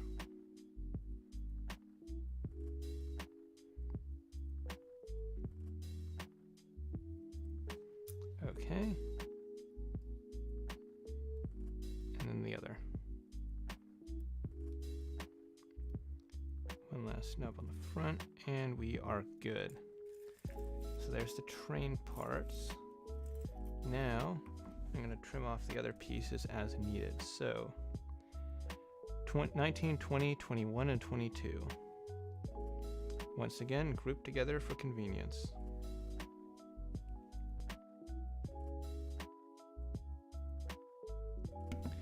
I mean, honestly, big boy, it's hard to do worse than that.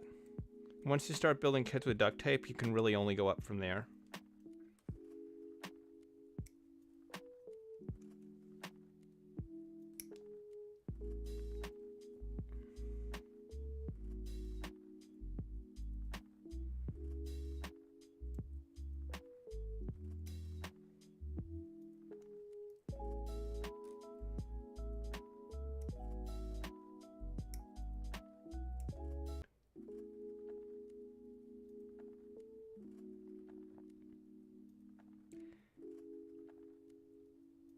Alright, so I had a little disconnect there. If you have a weird choppy thing going on with the stream, just go ahead and refresh it and you should be okay.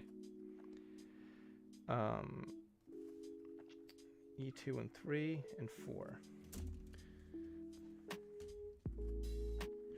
Oh, I need the E runner. Hang on.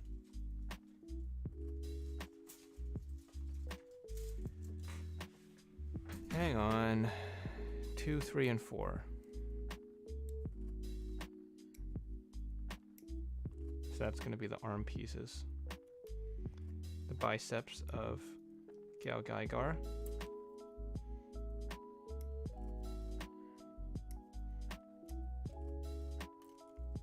And then the other side.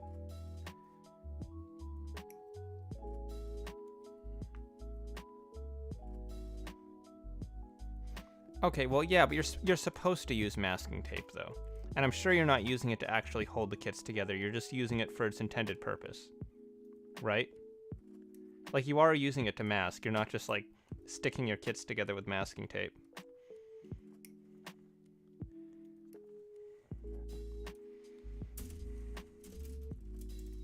Is that the end of the runner?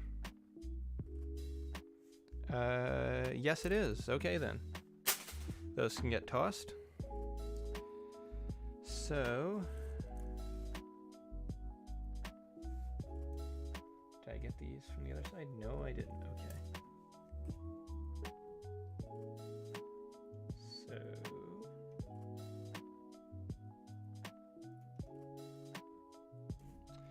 grab all 6 of these.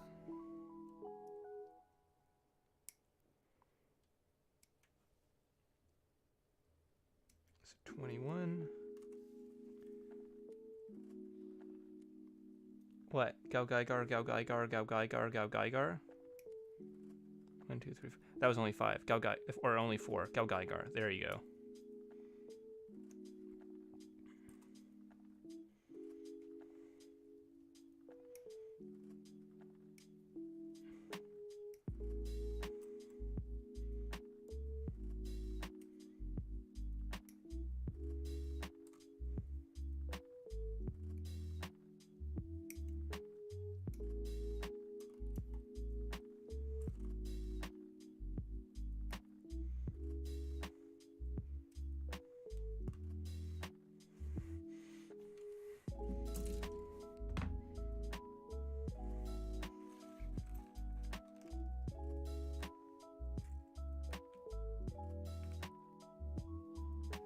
I need G23, which is from right here.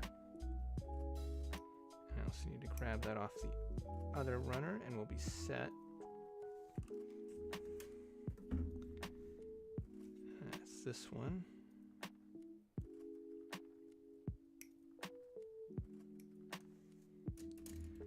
Let me just check the stream real quick. Okay, and we are going to begin denubbing. So, pretty soft plastic, so these denub easily. And they're internal joint parts, so as long as there's no interference issues, it shouldn't really matter.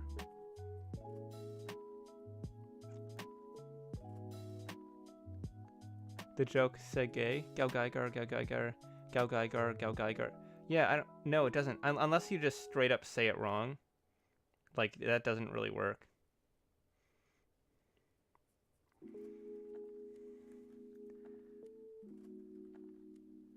Full armor duct tape Gundam. Oh yeah, Bandai did try to do that once, didn't they? So the Master Grade Full Armor Gundam, they just straight up give you like those little like Scotch double-sided foam sticky tape strips to use to attach the Gundam's armor on. Because instead of they didn't retool the Gundam 2.0 so that the armor would tab in. They literally just tell you, yeah, get some double-sided tape and just stick them down. That really was the Wild West days of variant mobile suits. Around the same time, they also had the premium Bandai high-grade Rebawu, where you straight up had to glue some of the armor pieces down because, for the same reasons, they did not retool the inner Bawu parts to accommodate the new pieces. Can't wait for the Gunvola and the Schwarzette to be released so I can have all the Witch from Mercury Gundams. Yeah, the Gunvola is actually a pretty cool looking kit. I kind of want to get one.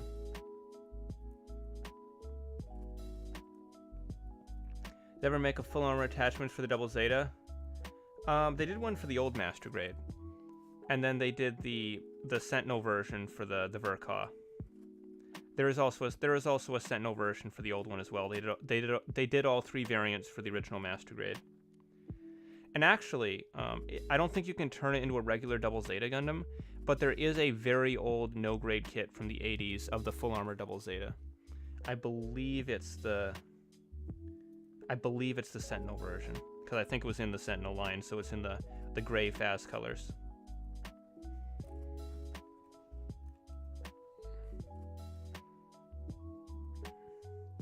There's also a Robot Spirits of it if you just want some version of it on your shelf.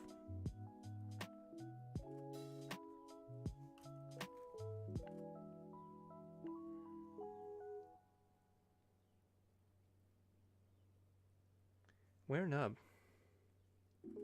There, Nub. Okay, there's the other one. Had to pull that in closer so I could actually see where the nubs were. They're pretty out of the way. Even if I didn't do anything to clean them up, they wouldn't be that noticeable in the mobile suit mode. Or mech mode. Combined mode.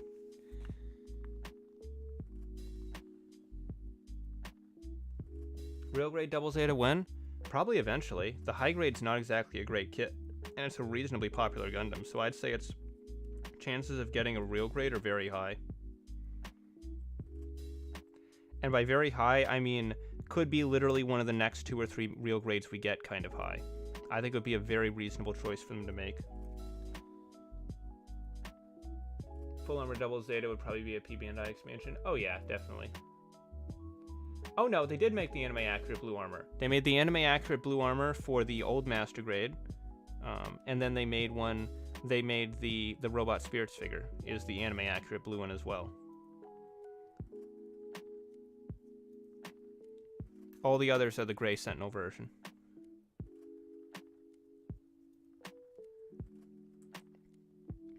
I would advise against getting the old Master Grade Full Armor Double Zeta just because it's in the correct colors, because the odds are pretty high of them coming out with a Master Grade for that soon.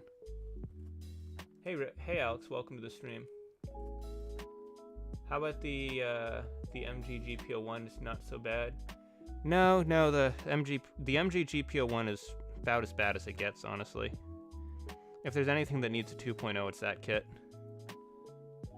Age 3 greater than Double Zeta? I mean, you're not wrong. You're not wrong at all. Especially the Age 3 Orbital. That's a really cool looking Gundam. I should get the kit for that sometime. It's relatively easy to get a hold of right now, thanks to those Age reprints we got last year. Only ever known the Full Armor Double Zeta from Battle Assault. I believe that's the Battle Assault. I'm trying to remember which game that was. I think that one had the TV version of the FAS. Full Armor Double Zeta was... Oh yeah, it's in the show. It's in the show for sure. Greetings from Kona. Oh, Colony Buffalo. Okay, cool. Battlestar. Oh, right, the PS1 fighting game. The 2D fighter, yeah. Yeah, I forgot that had the Double Zeta in it. It must have been some sort of unlockable unit. I know it had the ball in it, in Big Zam. And the rest of what I remember from it was mostly G Gundam and Wing. I think I see some nubs up here on top. Really like the designer colors version of the Age 3. I've not seen any of the Age designer colors kits. That was a weird little thing they did for a while. It seems like with both 00 and Age, a lot of those Gundams had designer color variants. Sometimes they got kits and sometimes they didn't. I imagine it wasn't a super popular thing for them to do because they seem to have stopped doing it after Gundam Age. You don't see a designer colors Barbatos or a designer colors G-Self.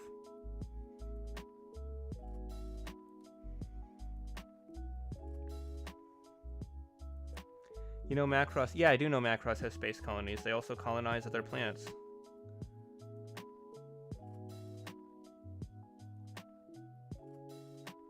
G Gundam was in the sequel. Okay, yeah, I don't think I've actually played the original Battle Assault. I've just played Battle Assault 2. Zeta was cut. Okay, that's why I don't know it then, because I've only played the second one. As far as I remember, it's just those two for the entire Age series. Yeah, they did a couple for Age. They did a few for 00, and it must. I guess it wasn't super popular because they didn't keep doing it after that. There's no Unicorn Gundam designer colors. No G-Reco or Iron-Blooded Orphans, so... I don't know, maybe they'll bring it back under another name, just slight color variations. I don't really know if there was much of a theme to the designer colors. I'm not even really sure what the point of them was. I know the high-grade 00 Riser had more faded colors. These two go like this.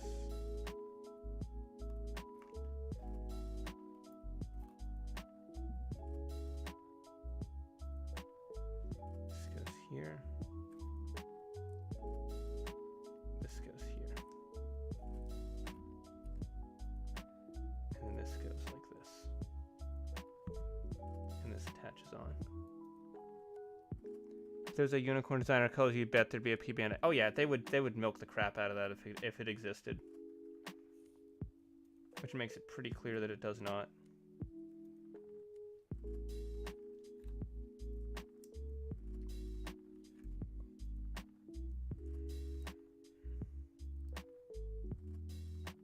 Oh, that's interesting. Let me get a focus on this. The manual actually tells you when you've finished all the parts on a runner and you can dispose of it. There you have a little trash can icon.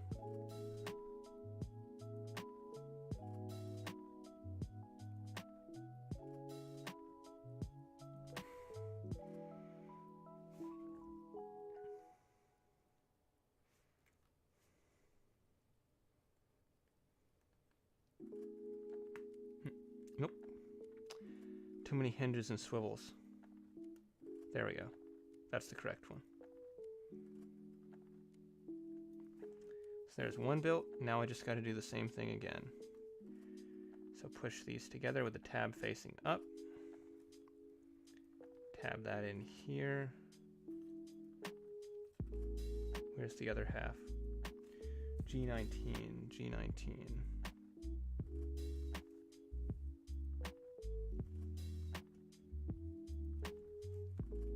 I think I untabbed. I cut out both of them, right? Let me see. 17, 18, 19. 17, 18, 19. Okay, so it should be out here somewhere. Where did it go? There's the outer pieces. There's the back piece. Oh, here it is. Here it is. Got it right here.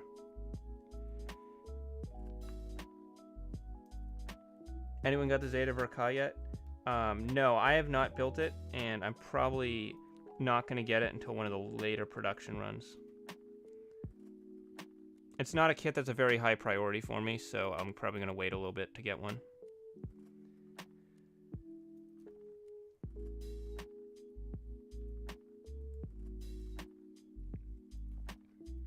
This channel is nowhere near big enough to justify like speed rushing to build new kits as soon as they come out. I pretty much just build whatever I want when I feel like building it.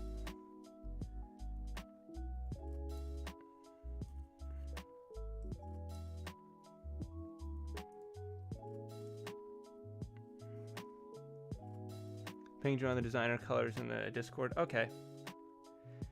I'll check that out when I finish this step.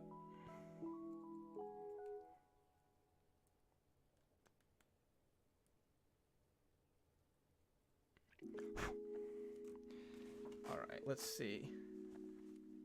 Designer colors age 3.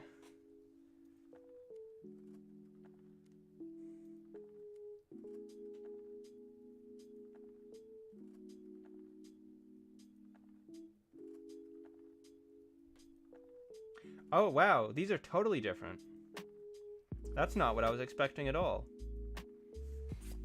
These are entirely different color schemes. I was thinking it would be like the 00 Riser designer colors, where it's just slightly different colors, but these are completely different color schemes. I really like how both of these look. Especially that orbital. Look at that. Look at that stealth color scheme. Very cool.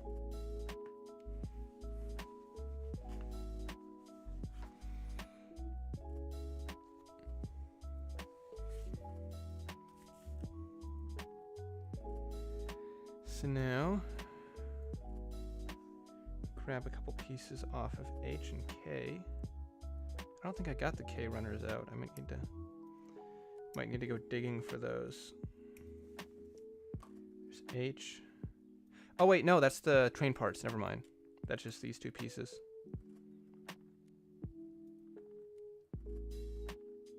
Wow. Okay, so he's got little individual roller wheels for the train. Okay, so I need the B runner, and I need the J runner, and I need the, yeah, B runner and J runner. So, B runner, there's the other B runner. Oh, J's the treads runner. I guess that's where they put the train wheels as well.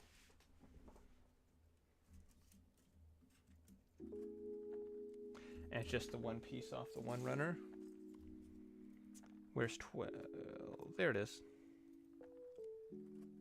I'll go ahead and trim the other obvious train part off of here as well. Just to be a little bit forward thinking. Scaling back of Gunpla release at least means Mechai Kotsu now at last has time to sleep. Yeah, it's not worth it for me to do that Mechai Kotsu grind when it comes to new kits. It's not worth the 2,000 views. Be cool to get the HGs and custom paint them. Yeah, I actually kind of want to do that. Those are very cool looking color schemes.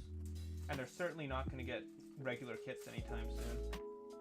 Although it would be a very easy repaint for them to do. Would have made a lot of sense if they did them as a Gundam base or PB Bandai kit last year for the anniversary.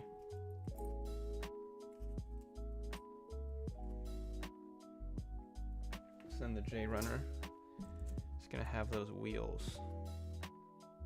I'm going to cut those out when I get to them to make sure that I don't lose them because those are very tiny parts. Between a battle, Roy Fokker or Amuro. I mean, last I checked, Roy Fokker does not have new type powers, so I think that battle pretty clearly goes to Amuro. Especially if he's got one of his later Gundams, like the New Gundam or the High New Gundam. Roy would not stand a chance. I just wait for the MGH3 to come out in 12 years. Yeah, exactly. That's the kind of thing I'd much rather have as a high grade, though, so I would still customize the high grades for that, even if there was a master grade available.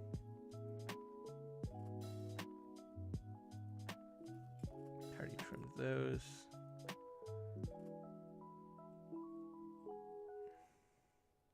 Big nubs on the blue part, but fortunately they're hidden on the sides, so you don't really see them.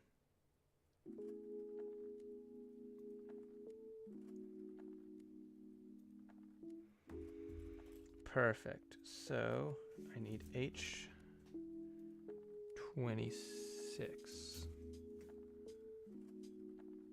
24, 25, 26. It's just this little connector piece. Kind of looks like a pair of swim goggles for a Lego minifigure. Maybe some binoculars.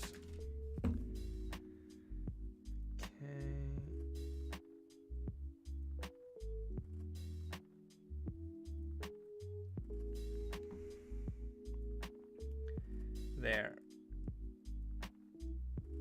It goes in the middle right there. Up. That's why you have to be careful when removing undergating, because if you don't, then pieces will just flat out not fit together properly. And I missed a little nub right here, and because of that, the pieces just straight up do not fit together. There we go. That's better. There we are. Did I do that on the other side? Yes, I did. Okay. I need to change out both of these then. Come on.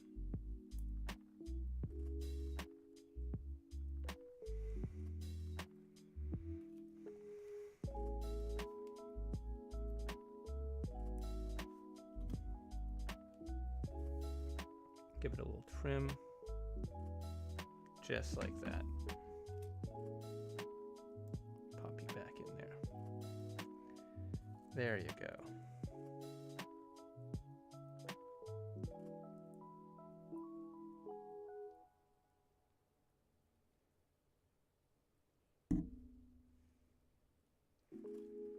So they want this in there. Like this, and then like this.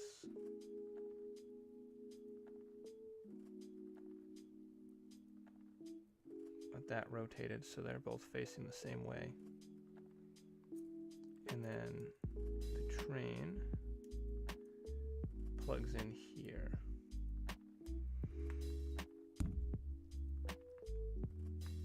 So there's one side of the train.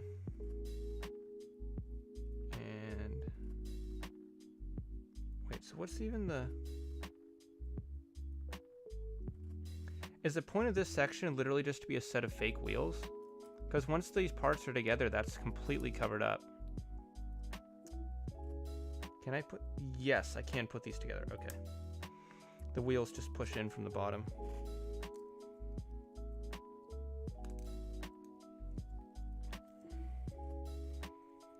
Give these a good squeeze. And they, ooh, that is a tight ass connection in there. That is going to need to be loosened up a bit. Okay, so the roof just drops on like that. Now it's time for some stickers. Finally busting open the sticker bag. I've not played War 4 or Fall of Cybertron. I wanted to when they came out, but I didn't have any sort of system that could play them at the time. And by the time I was older and had my own computer and thought, you know, I should go back and play those games. Those look like really cool games. Unfortunately, by that point, they were completely delisted off every online shop, so I never got a chance to play them. At some point, I'm probably going to see if I could obtain them on the internet, shall we say, and then play them that way, but it's not something that I've ever gotten around to.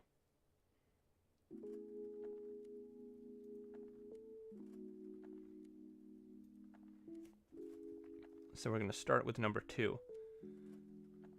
In a way, all old Gundam designs like pre-spin-off Timeline had designer colors since you'd have the artist design the line art. Yeah, the line art colors would always, the line art would, in general, would always be very different from the animation. Oh. These aren't foil stickers. Or they're not like normal foil stickers. They've got like this really heavy plastic backing to them. I'm not sure if the sticker is going to be different too, or if that's just the... Yeah, the sticker is different too. It's like a... How do I describe it? It's like a thicker, like an animation cell kind of material where it's really, really thick and dense. Yeah, like this... It's got like some... I don't know how to describe it, but it's... Focus my hand. There you go. It's like got some thickness to it.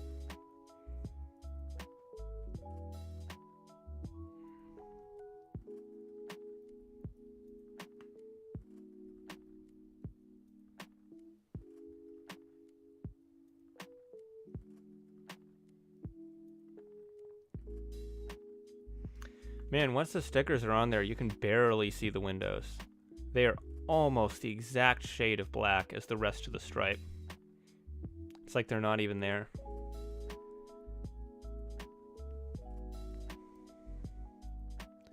Then Activision destroyed the original copy of the game. Yeah, Activision losing the Transformers license was pretty unfortunate because it meant they had to wipe out pretty much their entire library. We lost a lot of good games when that happened because it wasn't just Transformers. They delisted like all of their licenses. So there was like some Marvel and Ninja Turtles and other games that were lost as well. Transformers Devastation, all the movie games, although those weren't quite as big of a loss. But yeah, a lot of games were lost around 2016, 2017 when Activision chose not to renew their licenses.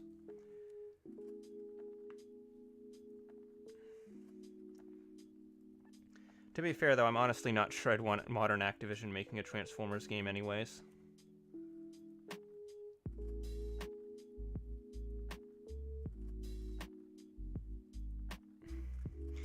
Amazed I still... Yeah, why are you spending money on Overwatch 2? That's a very good question. I am definitely amazed by that as well.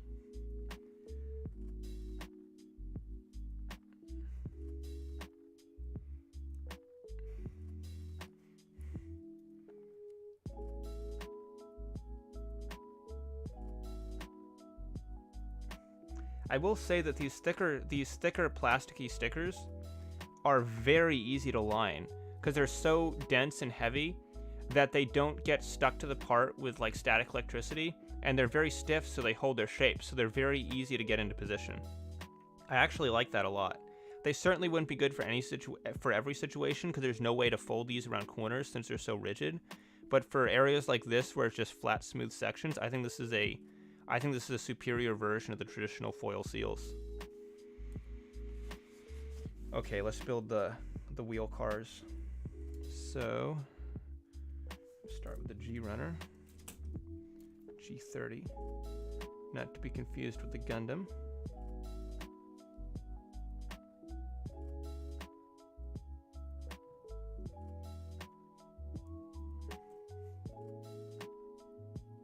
Oh hey, Jay's here, welcome to the stream.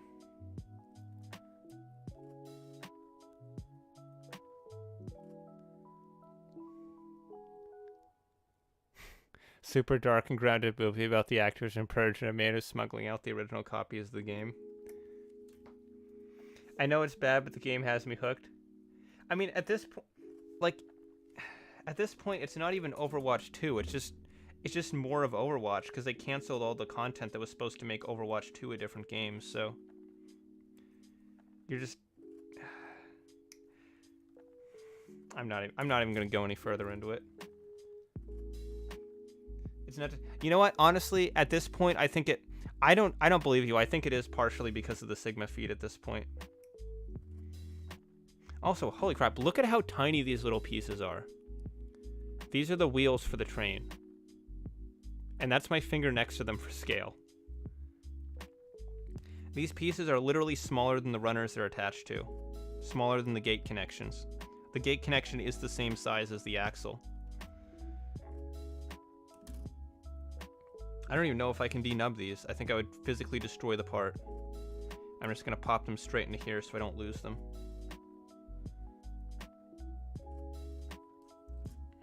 Watch me somehow manage to lose one of these anyways. And have it be ultimately irrelevant because you can't even see them underneath the train.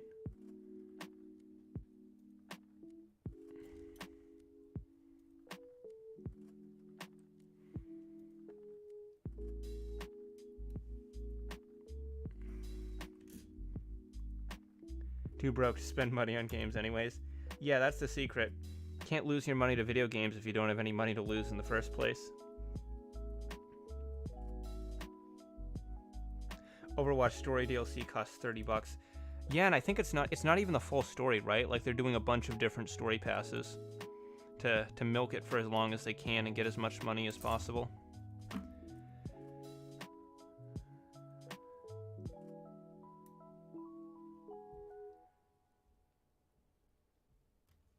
I didn't denub these yet.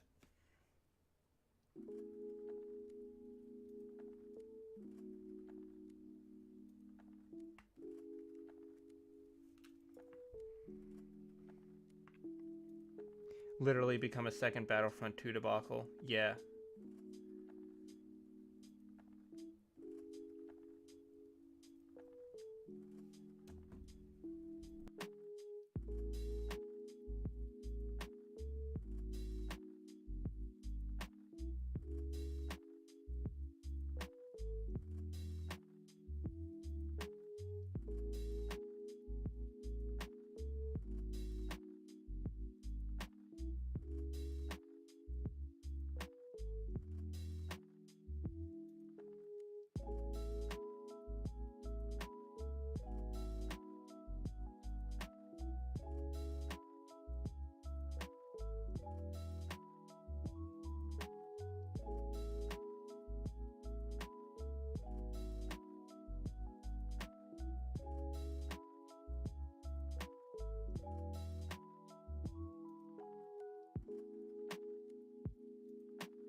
Alright, had to go get a drink of water.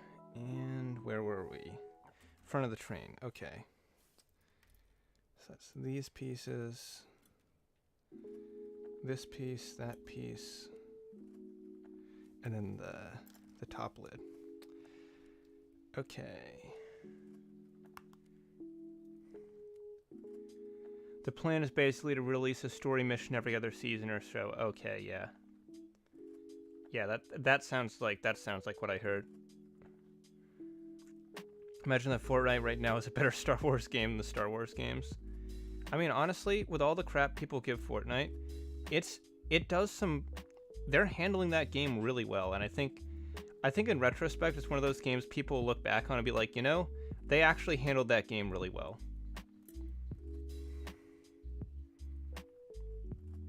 They have cool events. They do all sorts of collabs and crossovers, and they're really, honestly, it's kind of unironically the best metaverse we have right now. Like every company like Facebook and Microsoft is trying to make their own really hasty, half-assed metaverse, and then there's games out there like Fortnite and Roblox that are doing a way better job of it with a fraction of the budget.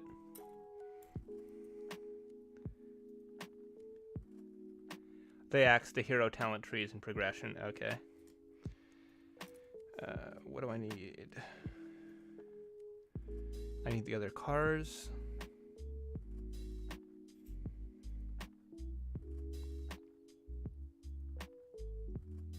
And the A29s. Also, yeah, I'll get those off the G Runner right now.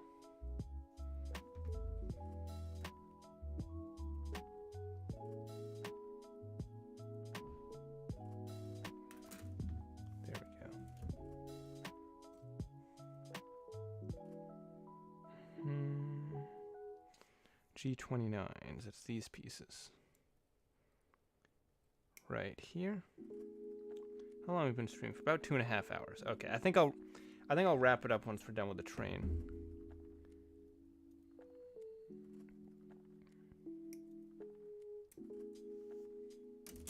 And then we'll finish the other 2 GAM machines tomorrow.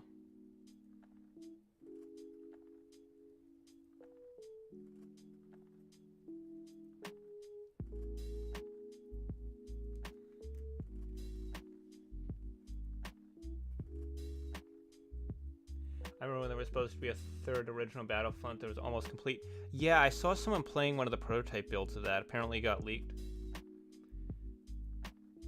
So much stuff coming out you want, but never enough money. Yeah, that happens. That's life. Surprised we haven't had Gundam in Fortnite. I mean, I think it's just not, like, globally popular enough for them to do it. Because the only anime we've really gotten have been stuff like Naruto or Dragon Ball, where it's just massively popular across the globe. Well, Gundam is a little bit below that in terms of popularity, so I'm not surprised it hasn't shown up. And yeah, we really do need a new Gundam Breaker, Jester. Now that the mobile game's finally shutting down, it's possible that we're going to get a new console and PC Breaker game now. The closest thing we have right now to a new Breaker game, though, is this neat little title on Steam called Mass Builder. I was originally going to wait until it left early access to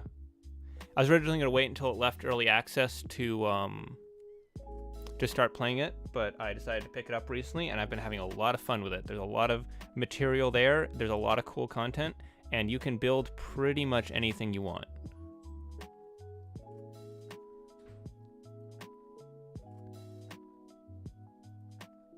If anyone plays Overwatch 2 on Europe servers, will be your mercy pocket. Yeah, I don't know how many Europeans there are in chat here. 2S can be playing the new Gundam Breaker, looking through all the... No, I will not. I will not be looking at the feet because I just won't. I won't be looking at the feet. It's not going to happen.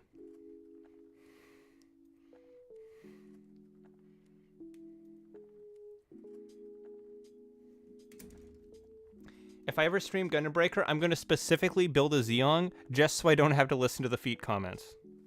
I am going to become a Zeong main just so I never have to hear someone mention feet again. And if that doesn't work, I'll just play Gun Tank. Maybe I'll combine the two.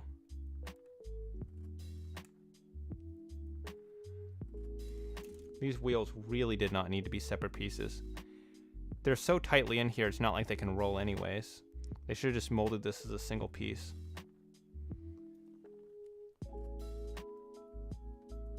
People always make the point that Gundam is one of the biggest, highest grossing franchises. But Bish, when you ask... No, yeah, that's the thing, is it makes revenue off of its audience, but it doesn't have the mass market recognition appeal in order to be a valuable crossover. Because the whole point of those collabs is they collab with a brand that has a very large amount of recognizability to it. It's like a promotional thing. So it doesn't matter, like, if you had a brand that, I don't know, sells one type of product for $20 billion and there's 3 people that buy it, like, yeah, that's probably one of the highest grossing franchises in the world, but your market audience is like 3 people. So Gundam's really not that really not that effective as a marketing tool in that manner.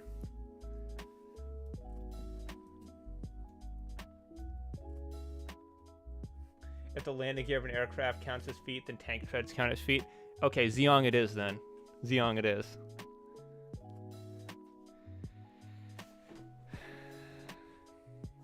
I think I've built a gun tank with legs before in Breaker, and no, it was not just to give the gun tank feet.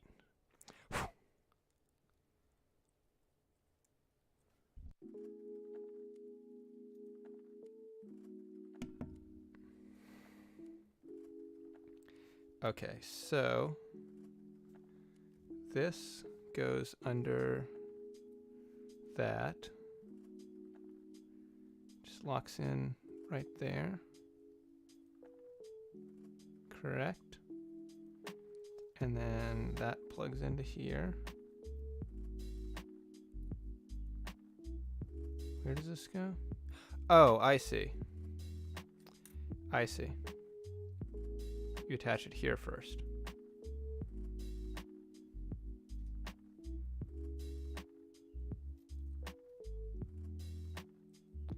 Nope.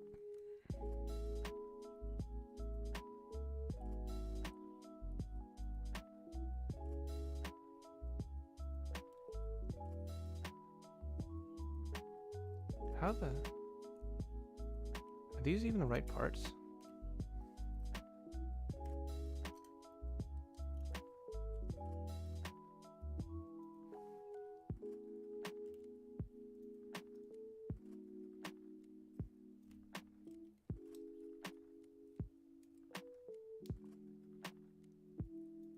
I think so.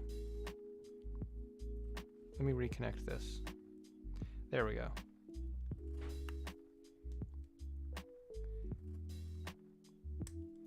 There. Okay. Okay. I see. It's a weird connection, but it technically works. Okay, so the two halves of these attach together, and then the top drops down over it. Okay. Okay.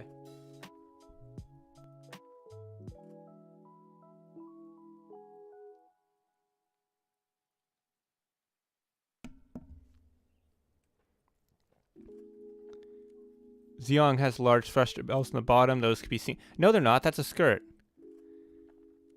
2S would need to build the Dracy custom to avoid the feet. That is true. Dracy does not have feet.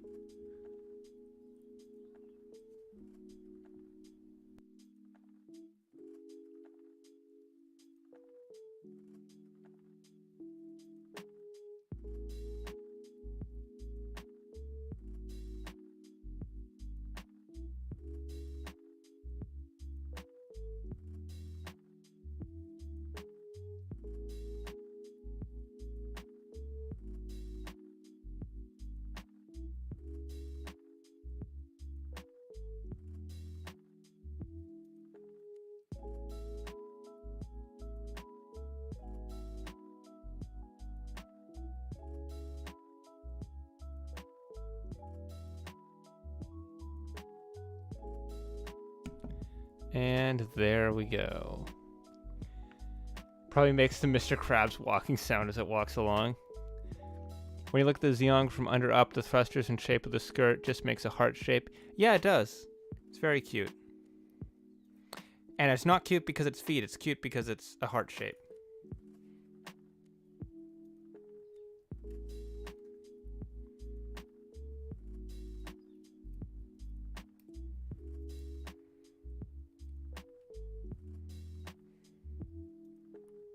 Where's the other nose cone? There it is. So the tips just go on like this. I'm not a huge fan of the way that this is constructed.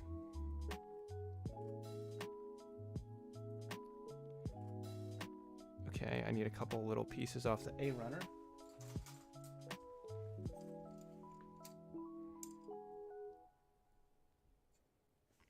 Oh, the A-runner, right, that's the gold one. Gold and orange. Oh, these are translucent pieces. Okay, I forgot there was even trans orange parts on this kit.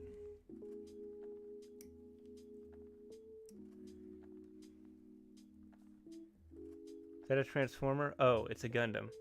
Well, technically, it's neither and both.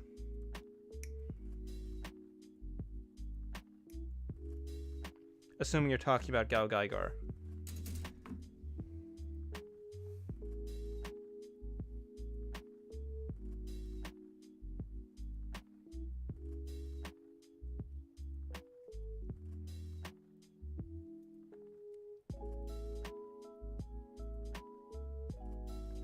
Okay, so these are the little lights for the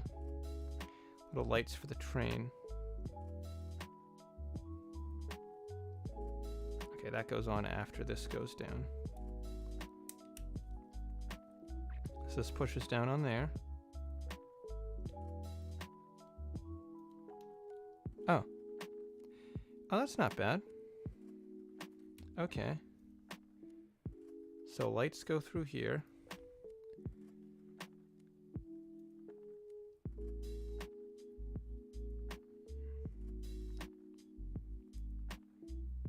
They just sit in that space, nice and... I didn't stress mark that, did I? Oh, I kind of did. Okay. Well, no one will notice. Yeah. I guess be careful when you're putting those pieces in, because I kind of stress marked it a bit around the lights. And I'll just stick that on. Now, I've just got to do the stickers. So which ones go where?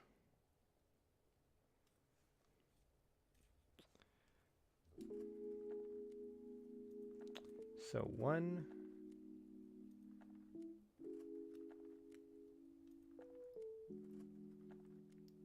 is a tiny little sticker that goes in the window of the door. I'm going to do this off camera so I can get it as precise as possible. There we go. Very nice. Come on, focus. There you go. And now the other window. I believe it's a 3. Nope. Yes, 3.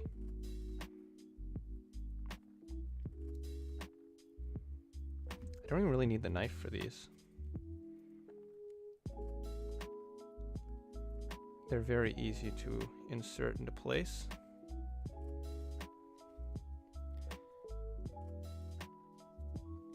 Any news about the live-action Gundam movie? Yeah, apparently they're rewriting a bunch of stuff, they've scrapped a bunch of stuff, and they've completely changed what they said it was going to be about, so I'm expecting it to be an absolute cluster.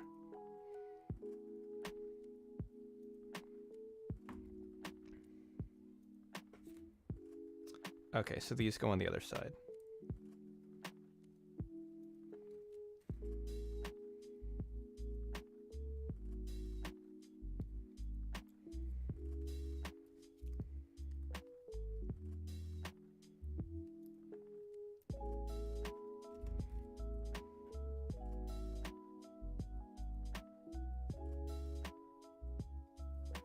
Honestly, a fingertip with a little bit of sweat on it is a better sticker applicator than any other tool you can buy.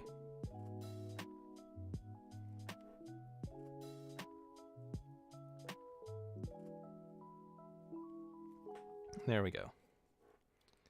Now on this side, let me just turn the page to make sure I'm not missing anything. Okay.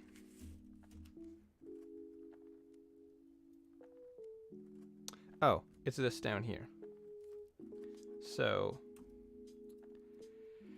I'm gonna put a 3 down here. Jack Black is Char.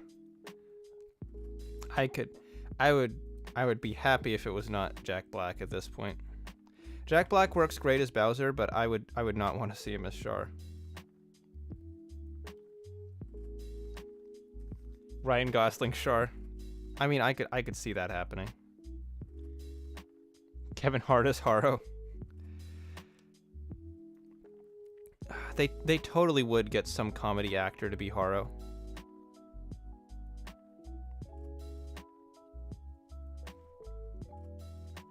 Nick Cage as Amuro and John Travolta as Char. Low-key hope the movie fails. Oh, I don't even need to hope it fails because I know it's going to fail. I think there's no way that the Gundam movie is going to be like that. You know that Saint Seiya movie that's either out right now or out soon that had like no fanfare leading up to its release? It just kind of happened, and it looks like it's almost guaranteed to be terrible.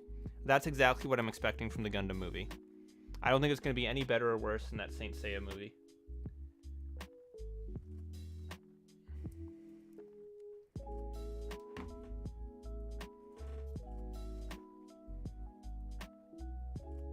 There's literally no possible way that we could get anyone in Hollywood to do a good Gundam movie.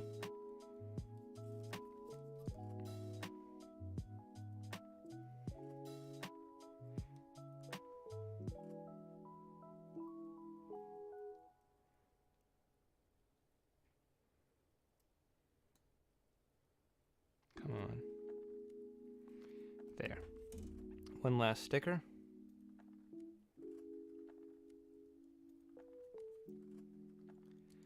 And there we go. Where's the plane of focus for this? I think I'll set it here. There we go. So there's the train. Very interesting stickers. I was not expecting them to be that different of a material. Very simple train. There's no articulation. The middle section here is completely solid, so I was thinking maybe there'd be some kind of joint there, but I guess that was kind of an unnecessary bit of extra articulation to add. It is a bullet train, so it looks very sleek and very fast. I'm sure this could go all sorts of places at high speeds. Unfortunately, I did stress mark this up a little bit. You can see if you compare it to the other side. This one looks fine. This one's a little bit pale because I marked it up a little bit. Mexico hated the Saint Seiya movie. Yeah, I'm not surprised. I saw the trailer and it really did not look like a good movie. Jack Black sings a song about Haros. Only Bollywood could give us a good Gundam. Honestly, I would unironically rather see a Bollywood Gundam movie than a Hollywood one. Like the original first and second TMNT movies. You mean the live action ones?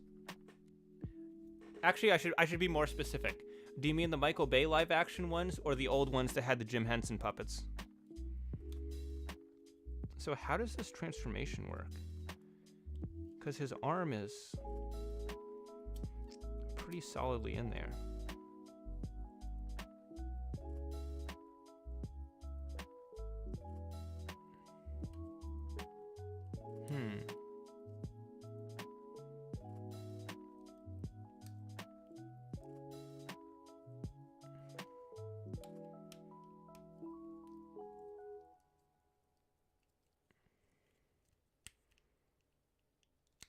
Oh, there we go. Okay, you just have to kind of pick at it.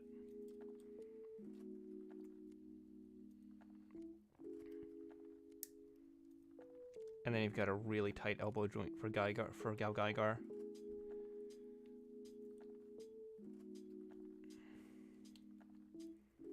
Yeah, it feels like the tolerances on that are a little bit tighter than they really need to be. But that really sums up this entire kit. Tighter than it needs to be. Nice feet. That's pretty much it. So there we go. Gaigar and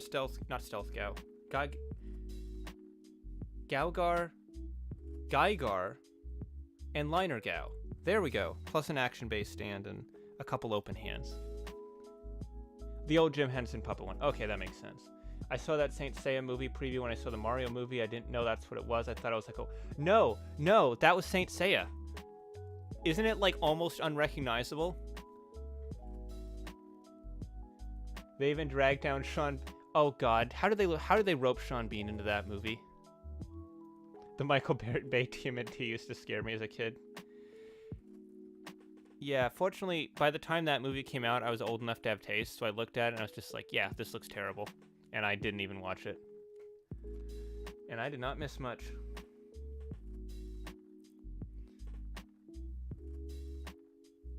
So is Sean Bean in like an actual acting role in the Saint Seiya movie, or is he just voicing some CGI character? Outside of watching the trailer once and going, yeah, this movie looks terrible, I don't really know much of anything else about it.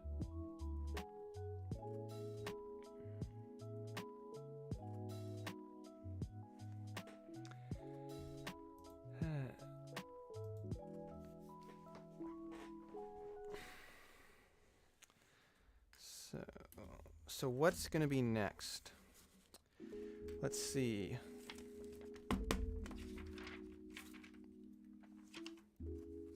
So Drill Gao. Oh god, those treads are going to be so tedious. Create 8 sets made by connecting 5 parts. Be careful not to lose the parts. That's going to drive me mad. I am actually going to go insane from this build. And then we got Stealth Gao. And then the dividing driver. Oh hey, a little full color interlude. Huh. They didn't translate the middle section.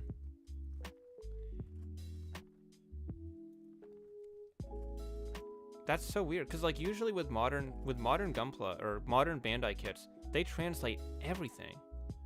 But that's just Japanese, and there's no English section anywhere here. I mean, it doesn't matter, it's not part of the instructions, but it's still kind of weird because it seemed like their general guidelines when it comes to releasing instructions in boxes now is every single thing is bilingual. So a little weird that the middle spread doesn't have that. So then just showing how to make all the different combinations, so you can just attach the individual vehicles. Except for Liner Gao, he's useless. He just turns into shoulders. And then they show you how to do the whole combination. Yeah, that section is not translated either. And at the very end, we have the decal sheet that I'm never going to put on the kit because I don't like how those little real grade decals look. Oh, that's cool. They have let me get a focus on this.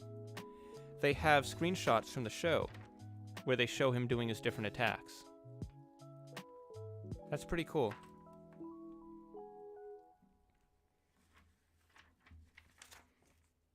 Oh wow, there's actually 2 pages of decal sheet. They give you a decal guide for Gaogaigar, and they give you one for Gaogaigar.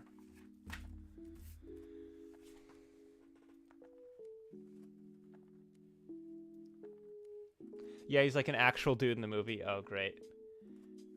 It's fucked to even tell from Saint Seiya anymore. The story ends a long time ago. Every live action just a remake of the origin.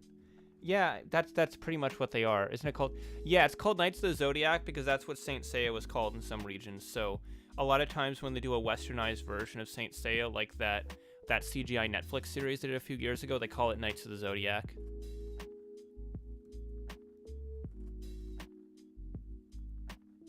There hasn't been a single good... That's not true. The Alita Battle Angel movie was pretty cool. Edge of Tomorrow was pretty cool. Sometimes we can get a decent-ish movie based off a manga or anime, but it's pretty rare when it happens. And it's usually the ones that get made because they're good stories, not the ones that get made because they're popular. Because like when they grab something like, you know, like Dragon Ball or Death Note or something to make a movie out of, it sucks because they're just trying to capitalize off the name. But then there's ones like, again, Alita Battle Angel, where they kind of just picked it because it was a good story, and because of that it wasn't able to just coast along on name recognition because no one knows what the hell Alita Battle Angel is in America, so they had to actually make it a good movie. I honestly thought the Saint Seiya movie was like one of those generic book series. It does look like that, yeah. At least in the US, it's called Knights of the Zodiac, for the religious word saint. Yeah. Same in Italy, that makes sense. Edge of Tomorrow was its own thing at that point. Yeah, they... Honestly, I really enjoyed Edge of Tomorrow. That is a... I wouldn't say it's like one of my favorite movies, but it's definitely up there. But yeah, from what I've heard of All You Need Is Kill, apparently they changed a lot about that movie. And I'm not just talking about the name.